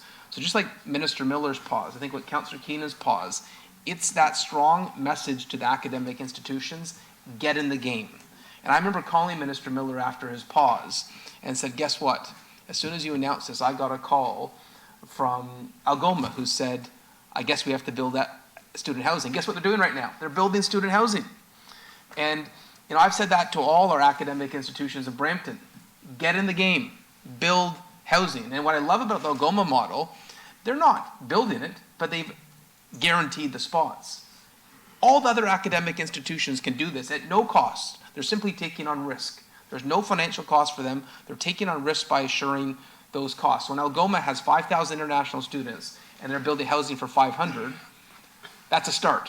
But so much more needs to be done. And so I just think I don't want to lose sight of what I hope is the end result. I know we talk about the sausage making of this, but the end result is I want responsible academic institutions to all be building student housing in Brampton. If they're going to benefit massively financially from international students, they have the fiduciary obligation to ensure those students are not living in squalor-like conditions and to build and ensure proper housing, whether they do it or the private sector. That's for me what this is about. Thank you, Mayor Brown. I fully agree with you. I don't believe this solves that. If you're living in this area, you want to build an ARU for your in-laws to live in. Now you can't. Like, this is not, like, I won't be supporting this. Councillor Keenan's on the board, but Deputy Mayor Singh's also on the board. He hasn't spoken yet, so I'll go to him first, and then Councillor Keenan for hopefully a final word. Deputy Mayor Singh. Thank you, and it's a relevant conversation, and I get everybody's side. I actually think when you explain it verbally, it's better than when I'm reading the motion. So I get what you're trying to do verbally, and I think you're trying to make a decision once you get the information back next week. But the decision is becoming before the report's coming back, and so it's like a referral, but not a referral. And then so it's just I think so. When you explain it verbally, I get what you're trying to do. I just think what I would, just to make it clear and clean as possible, let the information come back, and then make the decision. I am sympathetic to the decision and leaning towards even making the decision with you, but I would like the information because it's a big decision. That's all I'm saying. So I get your intent, and I just think that would be the cleanest way. Let all the information come in front of council. Let's continue the discussion. It gets ratified next week anyways, and let's just do it properly once, and we'll be good. And it is our first day back from the summer, so maybe that's part of the confusion. But I think we're on the right track, and I have no doubt there'll be a solution that we all agree with. That's my 2 cents. Thank you, Deputy Mayor Singh. Councillor Keenan. Okay, so I'm going to try to do this to try to make it work for everybody. So I do want to add, because I had a sidebar with Councillor Berard, and Councillor Medeiros brings up a good point. I don't want this to include any illegal units that are going through the process to become legal, that may be caught in the RRL. So housing units, and at the end of that sentence excludes illegal units coming into compliance. That is one. And then after the first part, staff report back on the September 11th meeting of council with a map of student housing overflows based on the data of complaints of illegal additional units and overcrowding and proximity to post-secondary institutions, and then that report to include everything below. So you can still debate it next week. I'm not supporting Okay, this. that's fine. So if we can just put in that verbiage, and then I'll just ask that we vote on it.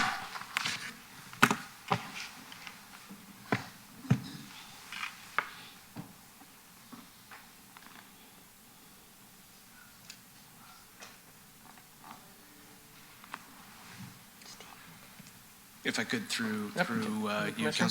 Councilor Tour, just a suggestion for council in the motion there. Maybe it's that staff report back to the September 11th, 2024 meeting of council with a map of housing overflow zones.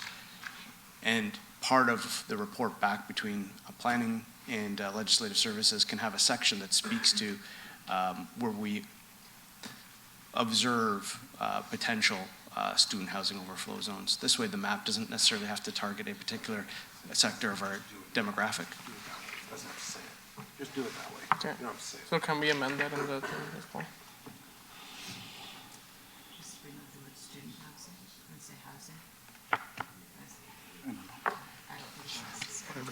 I don't think it's necessary, but if I put it on, you're going to vote for it? Well, then I don't need to put it on, then don't worry about it. Okay. Thank you for that suggestion, Commissioner. Councillor Keenan's called the vote. I won't want this to be a recorded vote. Thank you. And the motion is in front of you, moved by Councillor Keenan. Through you, Chair, recorded vote on the motion on screen as amended. Councillor Fortini, how do you vote? Yeah, we stand. That's better. We'll just do it quickly, yeah. It's her house. It's your house, you do it. Do it. Go on. Oh. You're good. Okay, all those in favor, No, please. no, it's okay. You're okay? Okay. Yeah. Councillor Medeiros, how do you vote? Councillor Power, how do you vote?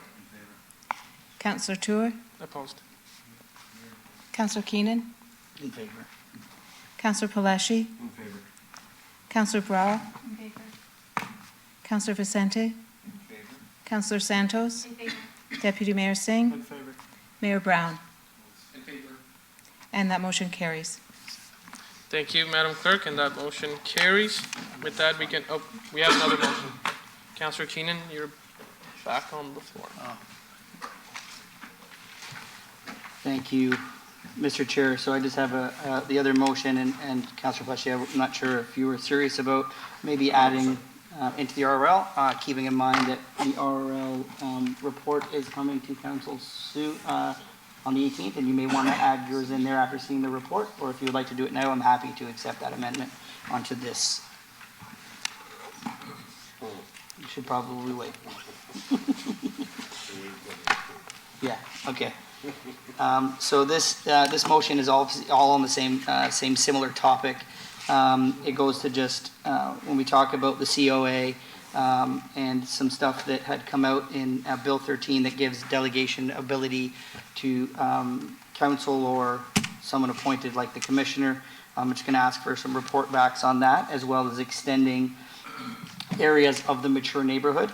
Whereas the city of Brampton is one of the fastest growing big cities in the country, and whereas the city of Brampton as it continues to face a number of challenges associated with accelerated population growth, such as housing affordability and cost of living, and where Bill 13, the Supporting People and Business Act, received royal assent on December 9th, 2021, and whereas Bill 13 enables municipal councils to delegate the authority to pass bylaws under Section 34 of the Planning Act and are of minor nature to a committee of council or to an individual who, as an officer, employee, or agent of the municipality, and whereas under Bill 13, the delegation of authority to pass bylaws under Section 34 of the Planning Act includes removing the H provision, authorizing a temporary use of land, buildings, or structures, temporary use bylaws, and other minor zoning bylaw amendments as determined by the municipality, and whereas cumulative impact of additional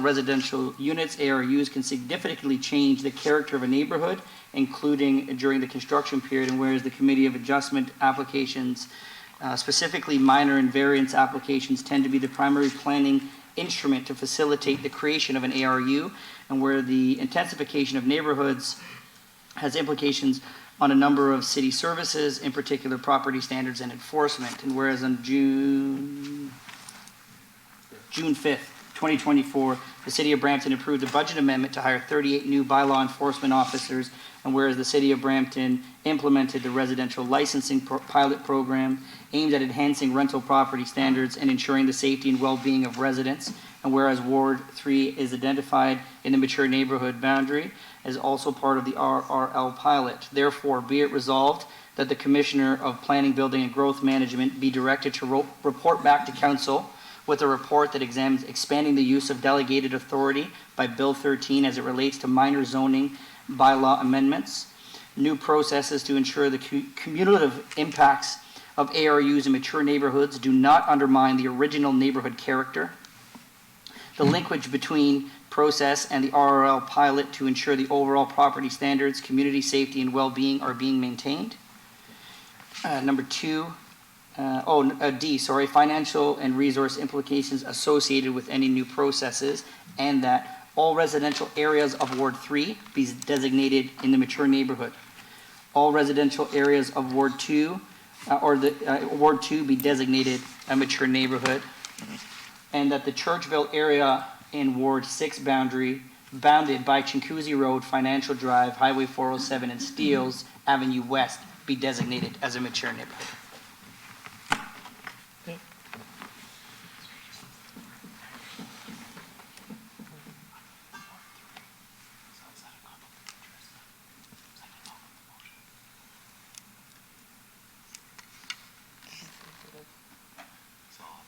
It's up to you. You can declare at any time. It's up to you, but if... But it's just stating that it's already in there. Just stating that it's already a mature neighborhood. It doesn't, there's no conflict. I No. don't think you're going to make or lose any money based on it.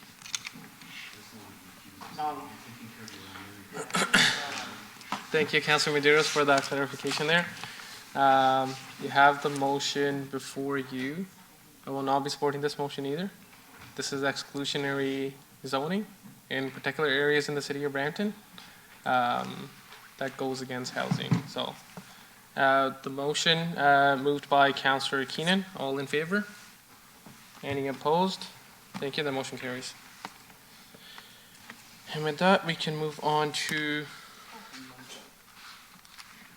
Okay, it is 12:42. And colleagues indicate we're hungry and we got to break for lunch. We will come back at 1:15. 1:30? Okay, if we can recess now, we will come back at 1:30. We need a motion to recess, or no?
Sound check, Councillor Vicente.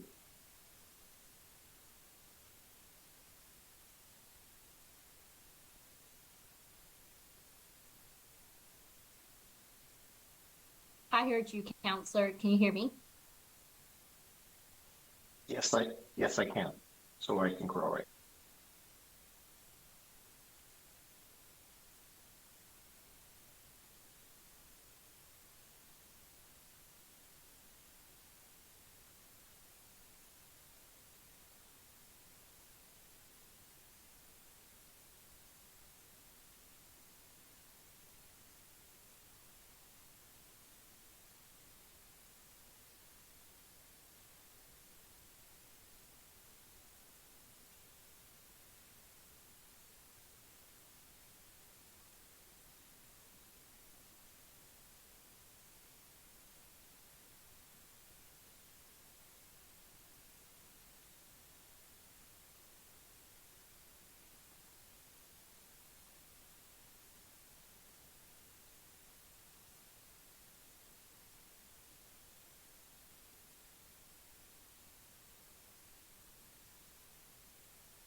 Thank you. Can we have order in the council chambers, please?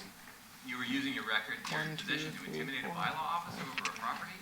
Can you explain what's going on? Can we have order in the council chambers, please? Can we take a few minutes just to talk right now?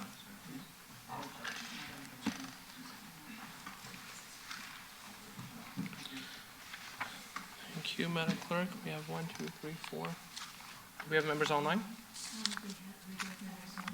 Okay. We have 4 members online as well. Thank you, Committee of Council. We're back in session. Section number 9 with the council question. Yes. Of course, thank you. Do any members of council have questions about section, is that corporate services? Section number 9. Any online?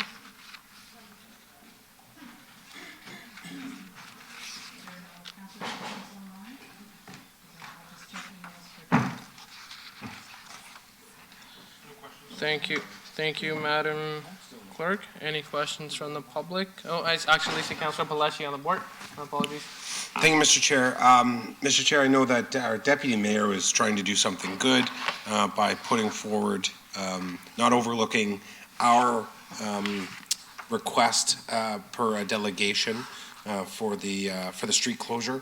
And I couldn't get to him in time to say, stop, we really need this staff report. So I need to now reopen the agenda, overturn what we did to have that staff report come back to next council in discussions with staff and my ward partner.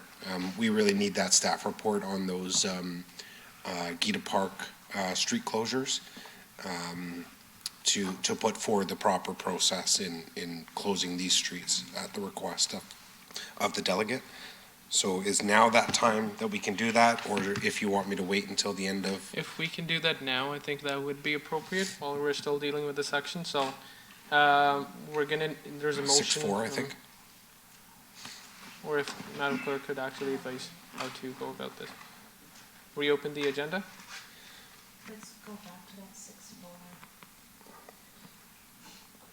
There's one before this? Yeah. So reopen the agenda to deal with item 6-4 again, a vote to overturn the previous decision, and then a vote to defer to next council. So through you, Chair, we need a motion with a 2/3 vote to reopen the agenda. Perfect. And that motion will be moved by Councillor Palashi. I'll call the vote on that right now. All in favor? Any opposed? Seeing none, thank you. That motion carries. And we need a motion to reconsider the motion Okay. that was passed related to 6.4. And then we're going to vote on that motion again, and Perfect. at that point.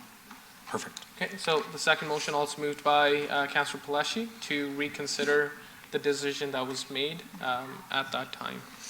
All in favor? Any opposed? Seeing none, that motion also carries. And we have the third motion by Councillor Palashi to refer this delegation to staff for a report back at our next council meeting. And all in favor? Any opposed? Seeing none, that motion also carries. Thank you, Councillor Palashi, for that. With that, we have item 9.6, which is public question period for the corporate services section. Seeing there are no questions, Councillor Vicente has asked me to chair the Public Works section of the meeting as well today, so we will move on to our first presentation, which is 10.1.1, a staff presentation regarding Etobicoke Creek Watershed Plan update.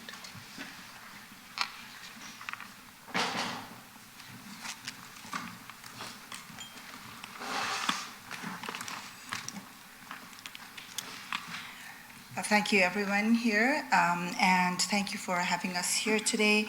My name is Namrata Shrestha, and I'm the Senior Manager of Watershed Planning Team at TRCA, I'm here today with Pam Cooper, a manager of environmental planning at City of Brampton, and my colleague Elizabeth Speller, sitting in the audience there, who's the project manager for this initiative.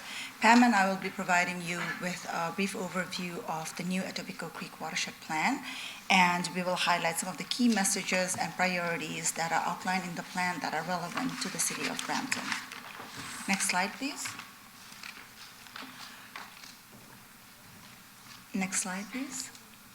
To start us off with, I want to talk briefly about what a watershed is and why we need it to be healthy. A watershed is an area, as shown in the figure here, that is drained by its river and tributaries. In that sense, we all live in a watershed right now. Here, everything is connected by the water that flows over and underneath it, underneath the surface.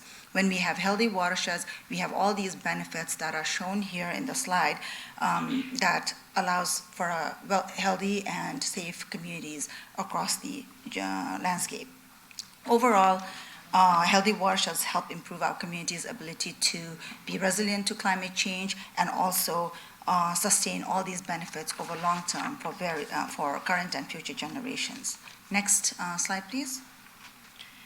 So at TRC, with support from our municipal partners, we undertake integrated watershed planning to help us use this systematic framework to understand what's going on in our watershed today and how it can change in future. This helps us identify measures and actions to protect and restore, as well as enhance watershed health so that we can be resilient and safe into future, even despite all the changes that are across the bounds. The watershed plans are not intended to make land use decisions. However, it does inform these decisions as well as other initiatives of TRC and municipal partners as listed here. Provincial plans and policies support this and requires municipality to complete watershed plans, often in partnership with conservation authorities. So when we develop watershed plans, we mostly focus on those four components shown on the slide: water resources, natural heritage, water quality, and natural hazards, both including flooding and erosion, within the larger context of various changes brought about by land use and infrastructure, climate, and also various positive changes we can make in the landscape. Next slide. So this slide here is showing the map of the Etobicoke Creek watershed. As you can see, this is a highly urbanized watershed with about 60% urban cover. Brampton boundary is shown there as well in the middle, and it covers about 33% of the watershed. In partnership with all of our municipalities and First Nations and public, we came up with the vision for the watershed so that it can stay healthy over long term. Next slide. The development of this watershed plan is a collaborative process. As you can see, all of our municipal partners in the watershed, as well as Mississaugas of the Credit First Nation and the Greater Toronto Airport Authority, was part of the steering committee to develop the watershed plan. We went through this four-stage process to develop this over the years, and now we are at the end of the process where we have taken the feedback from everyone that we have engaged throughout and have completed the development of the plan. Next slide, please.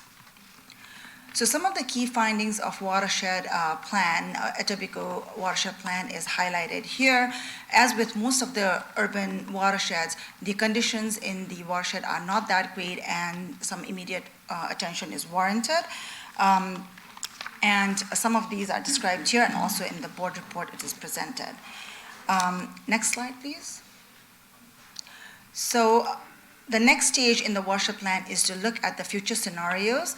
And as you can see here, we looked at 4 future scenarios of land use representing different levels of urbanization and enhancements in the watershed.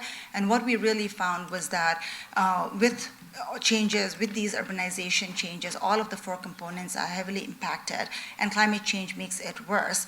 But with the enhancements we can put in the landscape, some of those can be mitigated.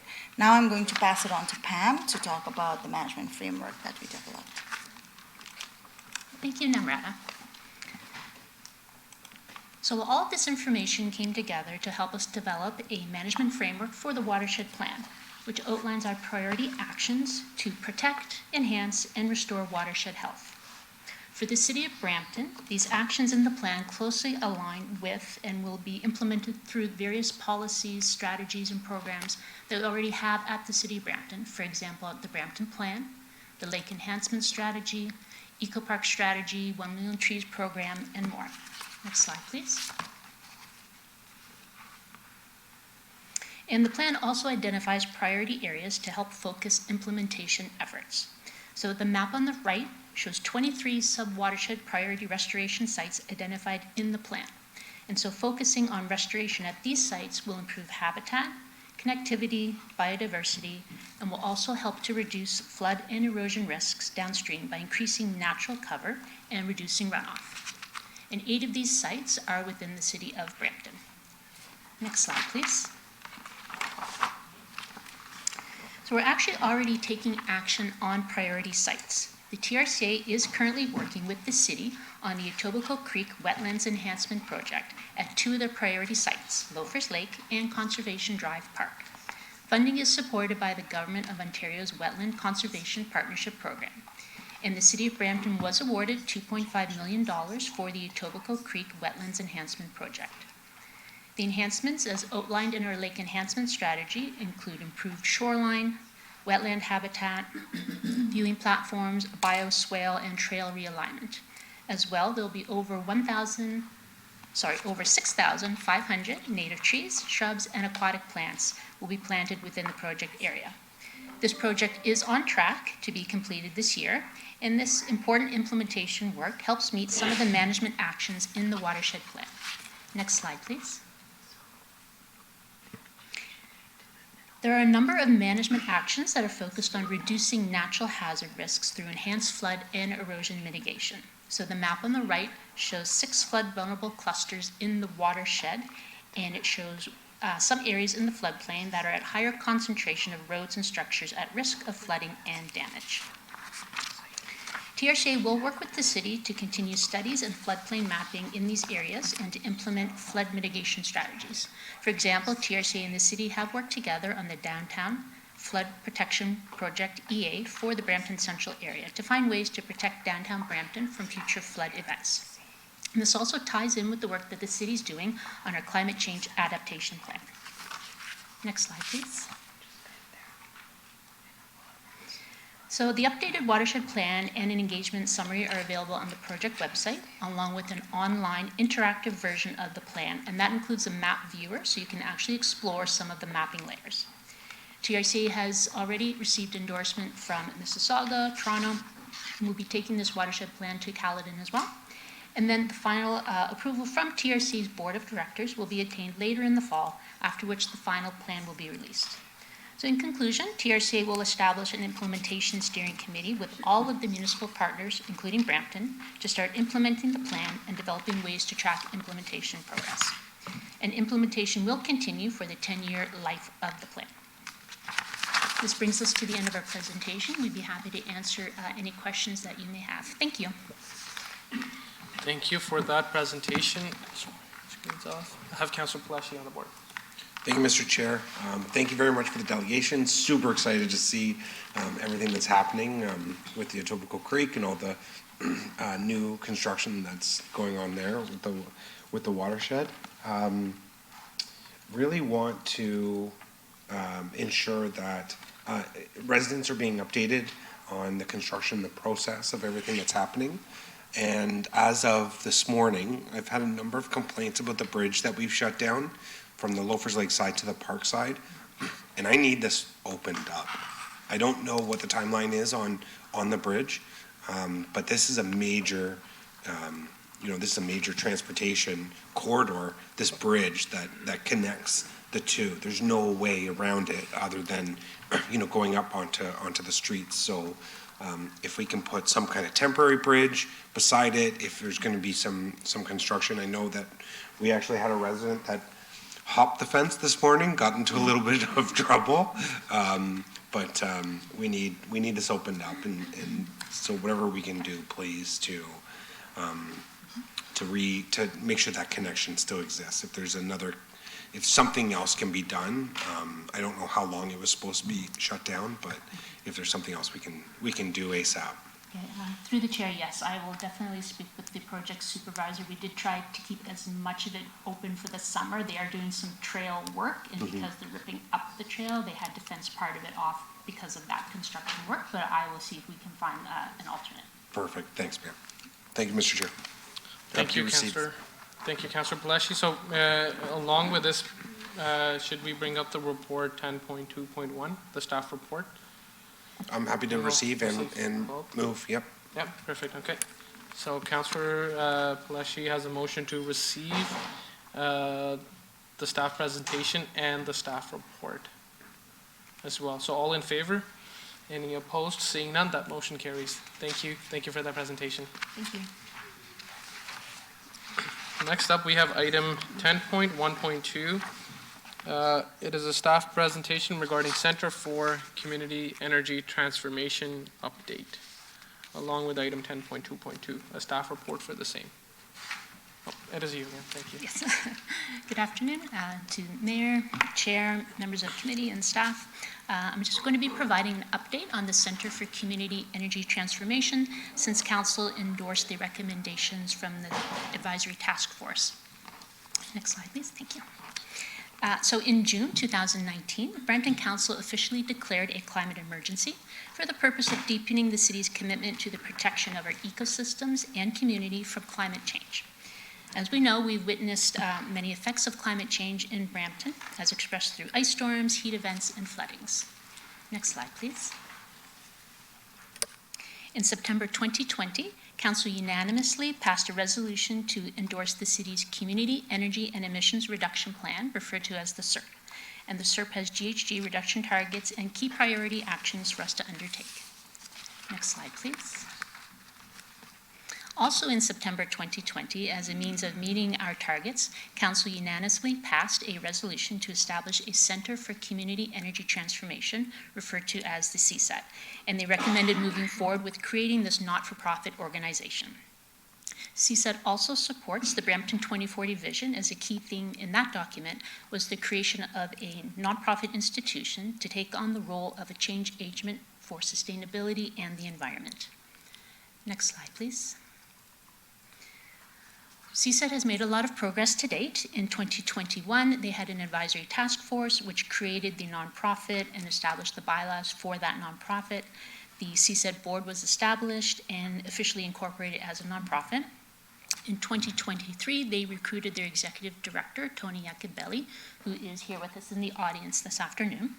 They established their municipal working group with their municipal partners, established an advisory group of professionals and experts to advise the CSET board. They recruited a home energy lead. They received the Canada Clean 50 Recognition Award. And in 2024, they finalized their business plan, launched their one-stop website, and launched a free energy coach service for residents. Next slide, please. So in 2021, when Council endorsed the recommendations of the CSET Advisory Task Force, they also supported reallocating $300,000 in our existing capital funds from the Environmental Master Plan capital budget to be applied to the cost to establish the CSET as a nonprofit, and also cost for its first year of operations under a service level agreement. At that time, we noted that any subsequent funding for additional years would be outlined in a future service level agreement between the city and CSET. CSET also has some funding from some other municipalities and is applying to various foundations and other levels of government for funding to support efforts to address items such as the energy burden and underserved households and the energy coach service. Next slide, please.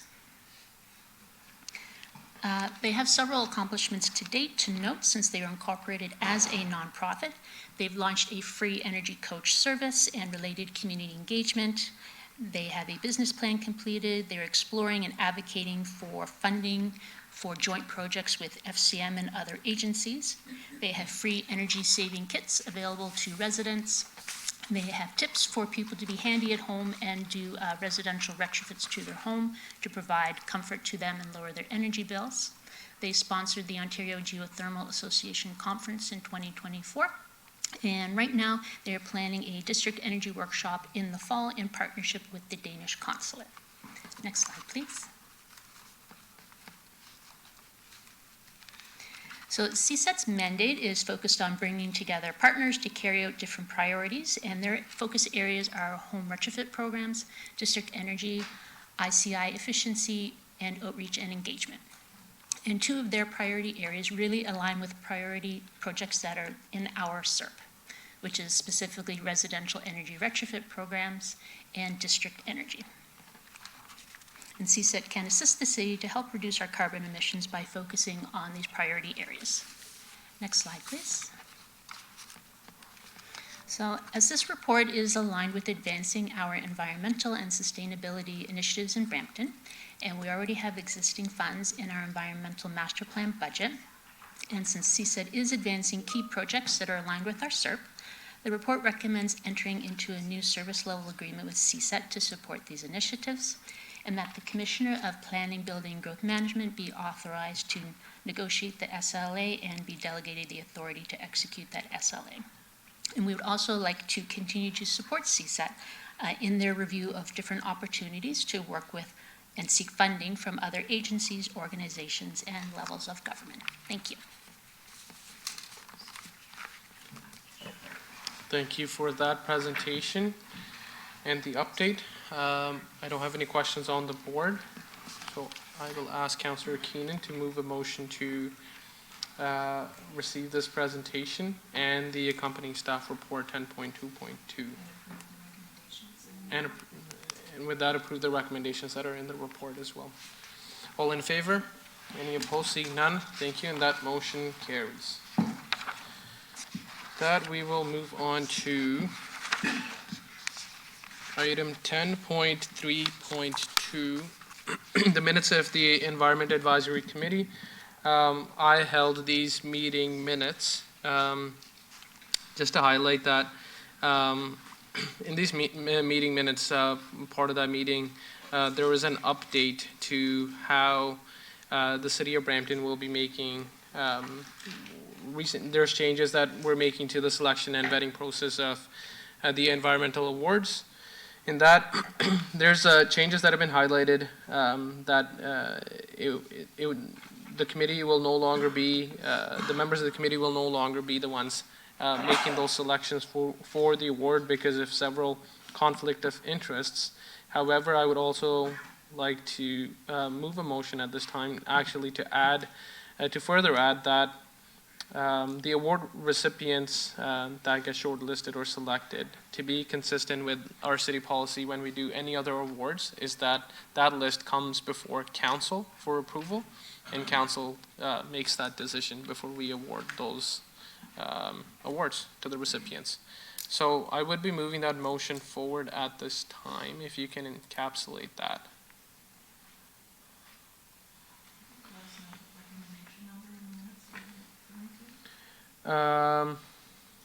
I don't have the minutes in front of me. If I can, it should be, yes, that should be the one. Yeah. It should be in the report, yeah.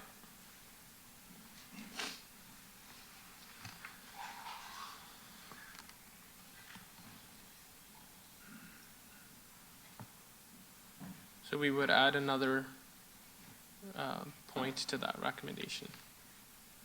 So the recommendation is it stated simply to receive that report. There were no recommendations coming forward from it. Sorry, in that, so part of that report was the recent changes that we're making.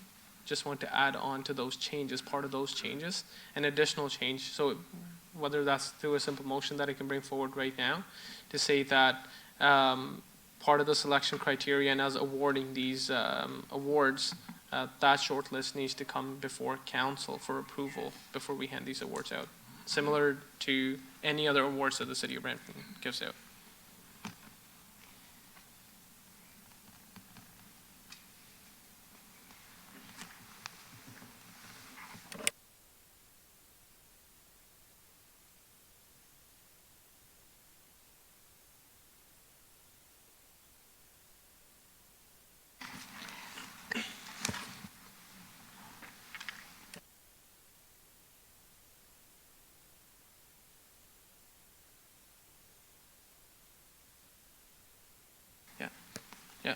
So we will be approving those minutes with an additional that Jason is working on right now. So even if we have to stand down this item for now, we can move on to the other items to do it. Or, okay, Jason is quick. Just add to what Jason's typing, just basic due diligence.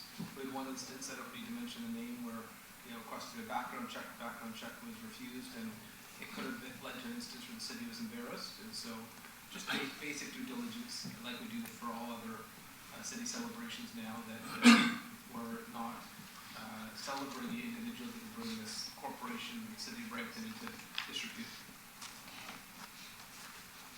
So through you, Chair, it would be appropriate for the motion to approve all the recommendations contained in the minutes, and a further recommendation to have those awards come forward.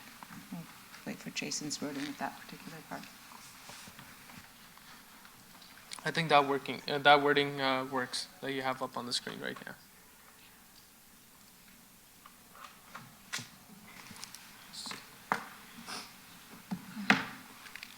Is Jason able to?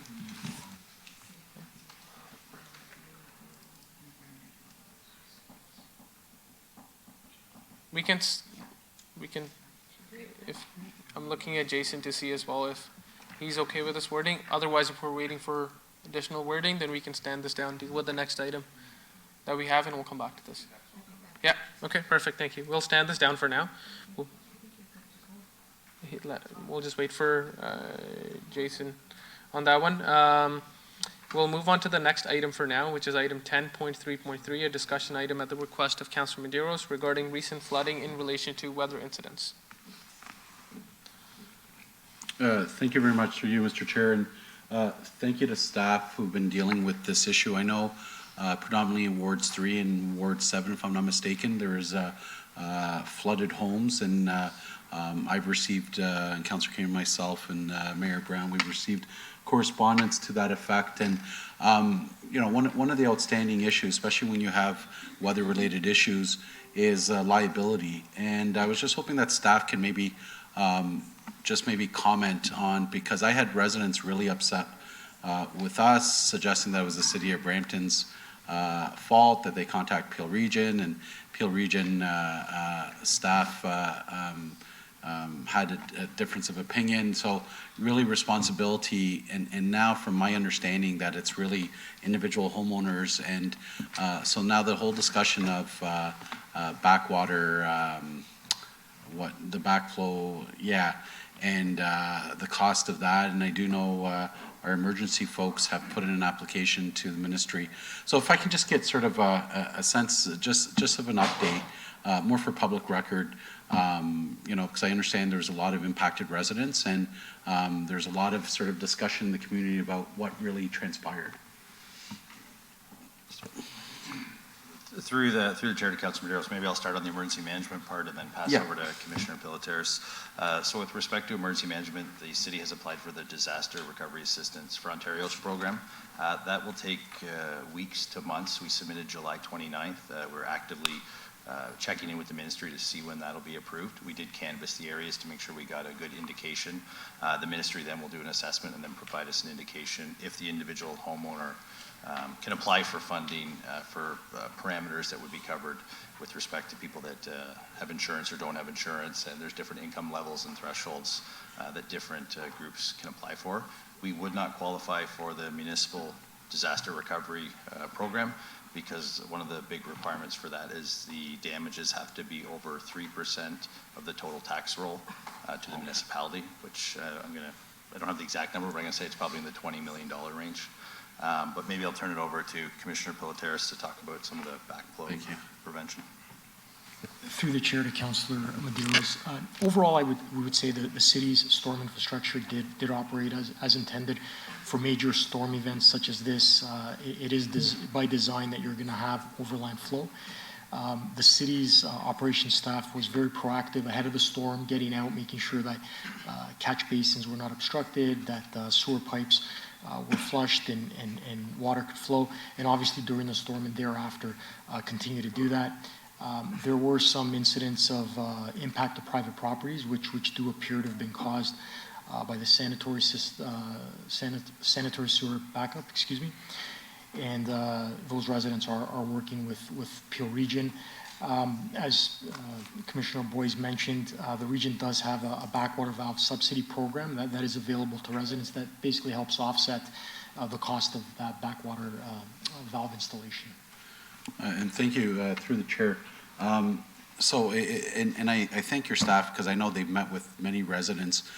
They've inspected, a lot of the homes, and I know some of the residents are frustrated, but however, so we're pretty confident then, that the impacts of flooding were individual to respective private residences. And it was nothing of the city or the region, because there seemed to be some understanding out there.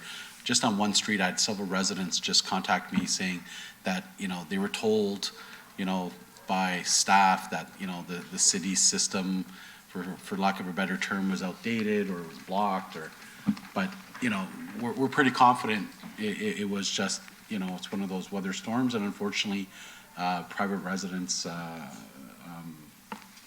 lack of a better term, was their responsibility, I guess, or was the individualized impact. Is that a fair assessment?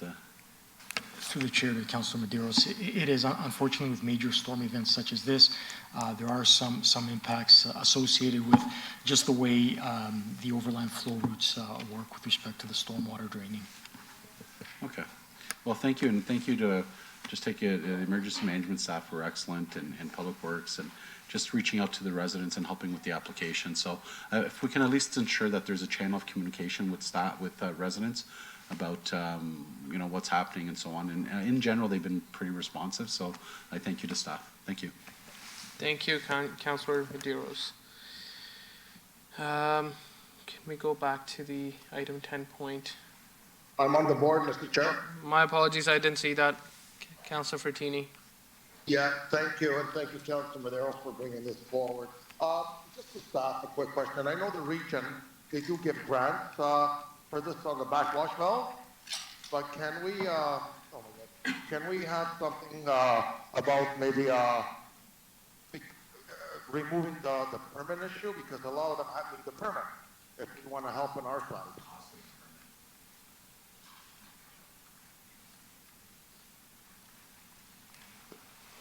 That's the start.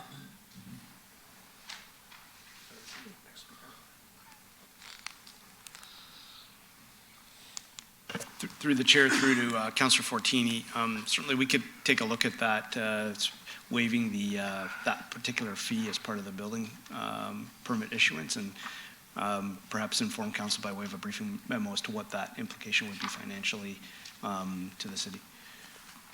Okay, because you look at these the mature neighborhoods, more homes built before like 1975. They don't have a storm or sanitary sewer. It's all connected to one. So when you get the downfall of the main pipes, they get smaller and smaller as they get into this mature area, and they're coming from up above, coming down, and that's what prevents coming into your basement. They overflow, they come out of the sewer, and they end up in the basement. So at least with the valve, I know the region gives a grant. I think it's $650 or $450, couldn't remember, but $350 or $370 for the permit. We should at least say, okay, we're going to help it in this way, because you can't go out there and start putting sanitary in the storm. So at least we help them out that way. So just to maybe come back and see what we can do to help them. Thank you. Okay, thank you, Councilor Fortini. So that's was that a motion, Councilor Fortini? Well, I think okay. they're coming back. Okay. He wants to know, but regardless, I think we should help them out, at least for those certain residents. I know, like Ward 7, there's a lot of homes, Ward 3, and the sewers are what's causing it. It's a backup. It's backing up into their basement through the drain, and it comes through the shower. If you have a toilet there, it fills up the pipe. That valve will block it, and it helps. So at least if the region's helping with the grant, doing their share, I think we should do our share. So I'll wait for staff to come back and see what the cost is. Well, thank you. Yeah, thank you, Councilor Fortini. There's a comment from the Commissioner. Through you, Chair, through to Councilor Fortini, certainly we could, what I'm thinking is basically a briefing memo for council for discussion at the next available council meeting, rather than a formal report. Yeah, that's great. Thank you. So we wouldn't need a motion for this then. Okay, thank you. Thank you, Councilor Fortini and Councilor Medeiros for highlighting an important issue here.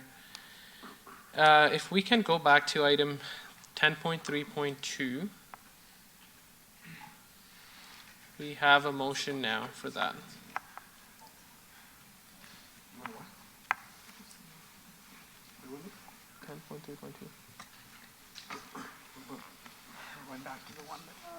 Okay, so the motion is in front of you here. It's going to be moved by Mayor.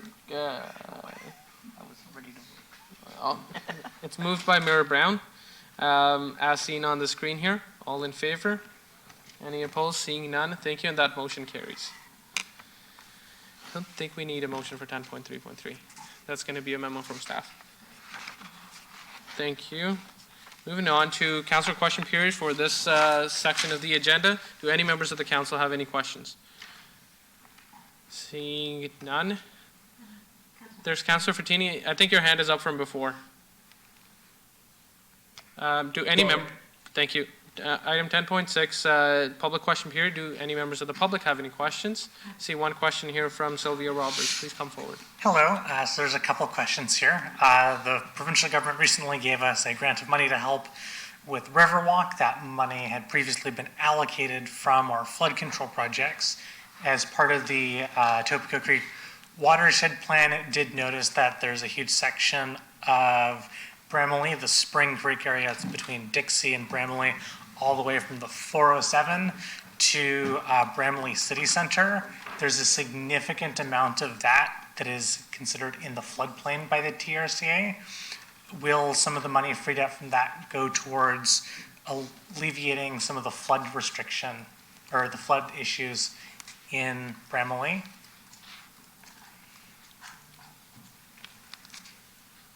Is that on the city's radar? Yeah, Commissioner Ganesh? Through the chair, through to the delegate, is the question, will some of yesterday's money be used for that broader watershed that you explained? We had previously allocated money for a flood control project, and so because we now have provincial money, there is now money freed up. Will we be planning to spend money on flood control for that area? Yeah. So through the chair, perhaps what I could offer is a discussion offline to look at the previous money and the projects that it was allocated to, and then in relation to yesterday's funding announcement.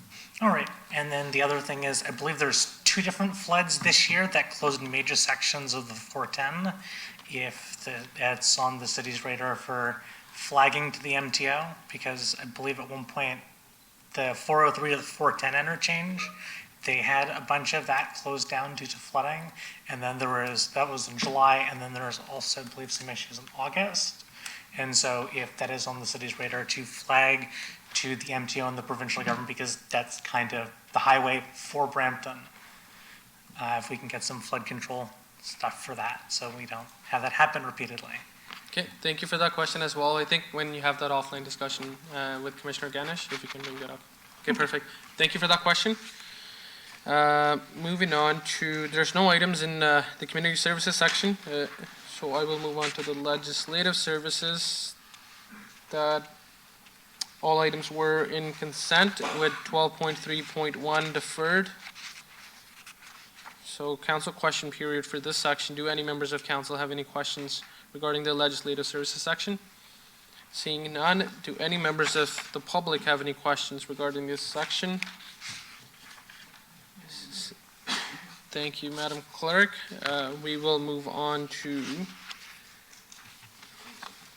I think it's just closed session? Yeah. Okay, with this, we will move on to the closed session business. So, sorry, there's a public works question period. Sorry, public question period, which is item 14. I don't think there are any questions here from the public. We will move on from that. Thank you. None online as well. I have a motion moved by Councillor Paleshi for us to move in closed at 2:30? 2:25? What time? 2:25? Yep, okay. We will move into closed session at 2:25.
Okay, everybody, welcome back. Where are we here? In the continuing interest of transparency and open governance, I'll report in public session any outcomes from today's closed session business. As a result of our closed session today, I wish to report the following. 15.1, considered in closed session, direction was given, including that the following motion be considered in open session, which is on the screen. This is moved by Councillor Power. All those in favor? Anyone opposed? The motion carries. 15.2, considered in closed session. Direction was given, including the following motion to be considered in open session. As seen on the screen, moved by Deputy Mayor Singh. All those in favor? Any opposed? The motion carries. 15.3, considered in closed section, direction was given to defer the item to a future meeting. 15.4, considered in closed session, no direction was given. Oh, direction was given. Okay. That brings us to 16. Adjournment. Moved by Councillor Fortini. All those in favor? The motion carries. Committee is next scheduled to meet September 18th, 2024 at 9:30 a.m. Thank you.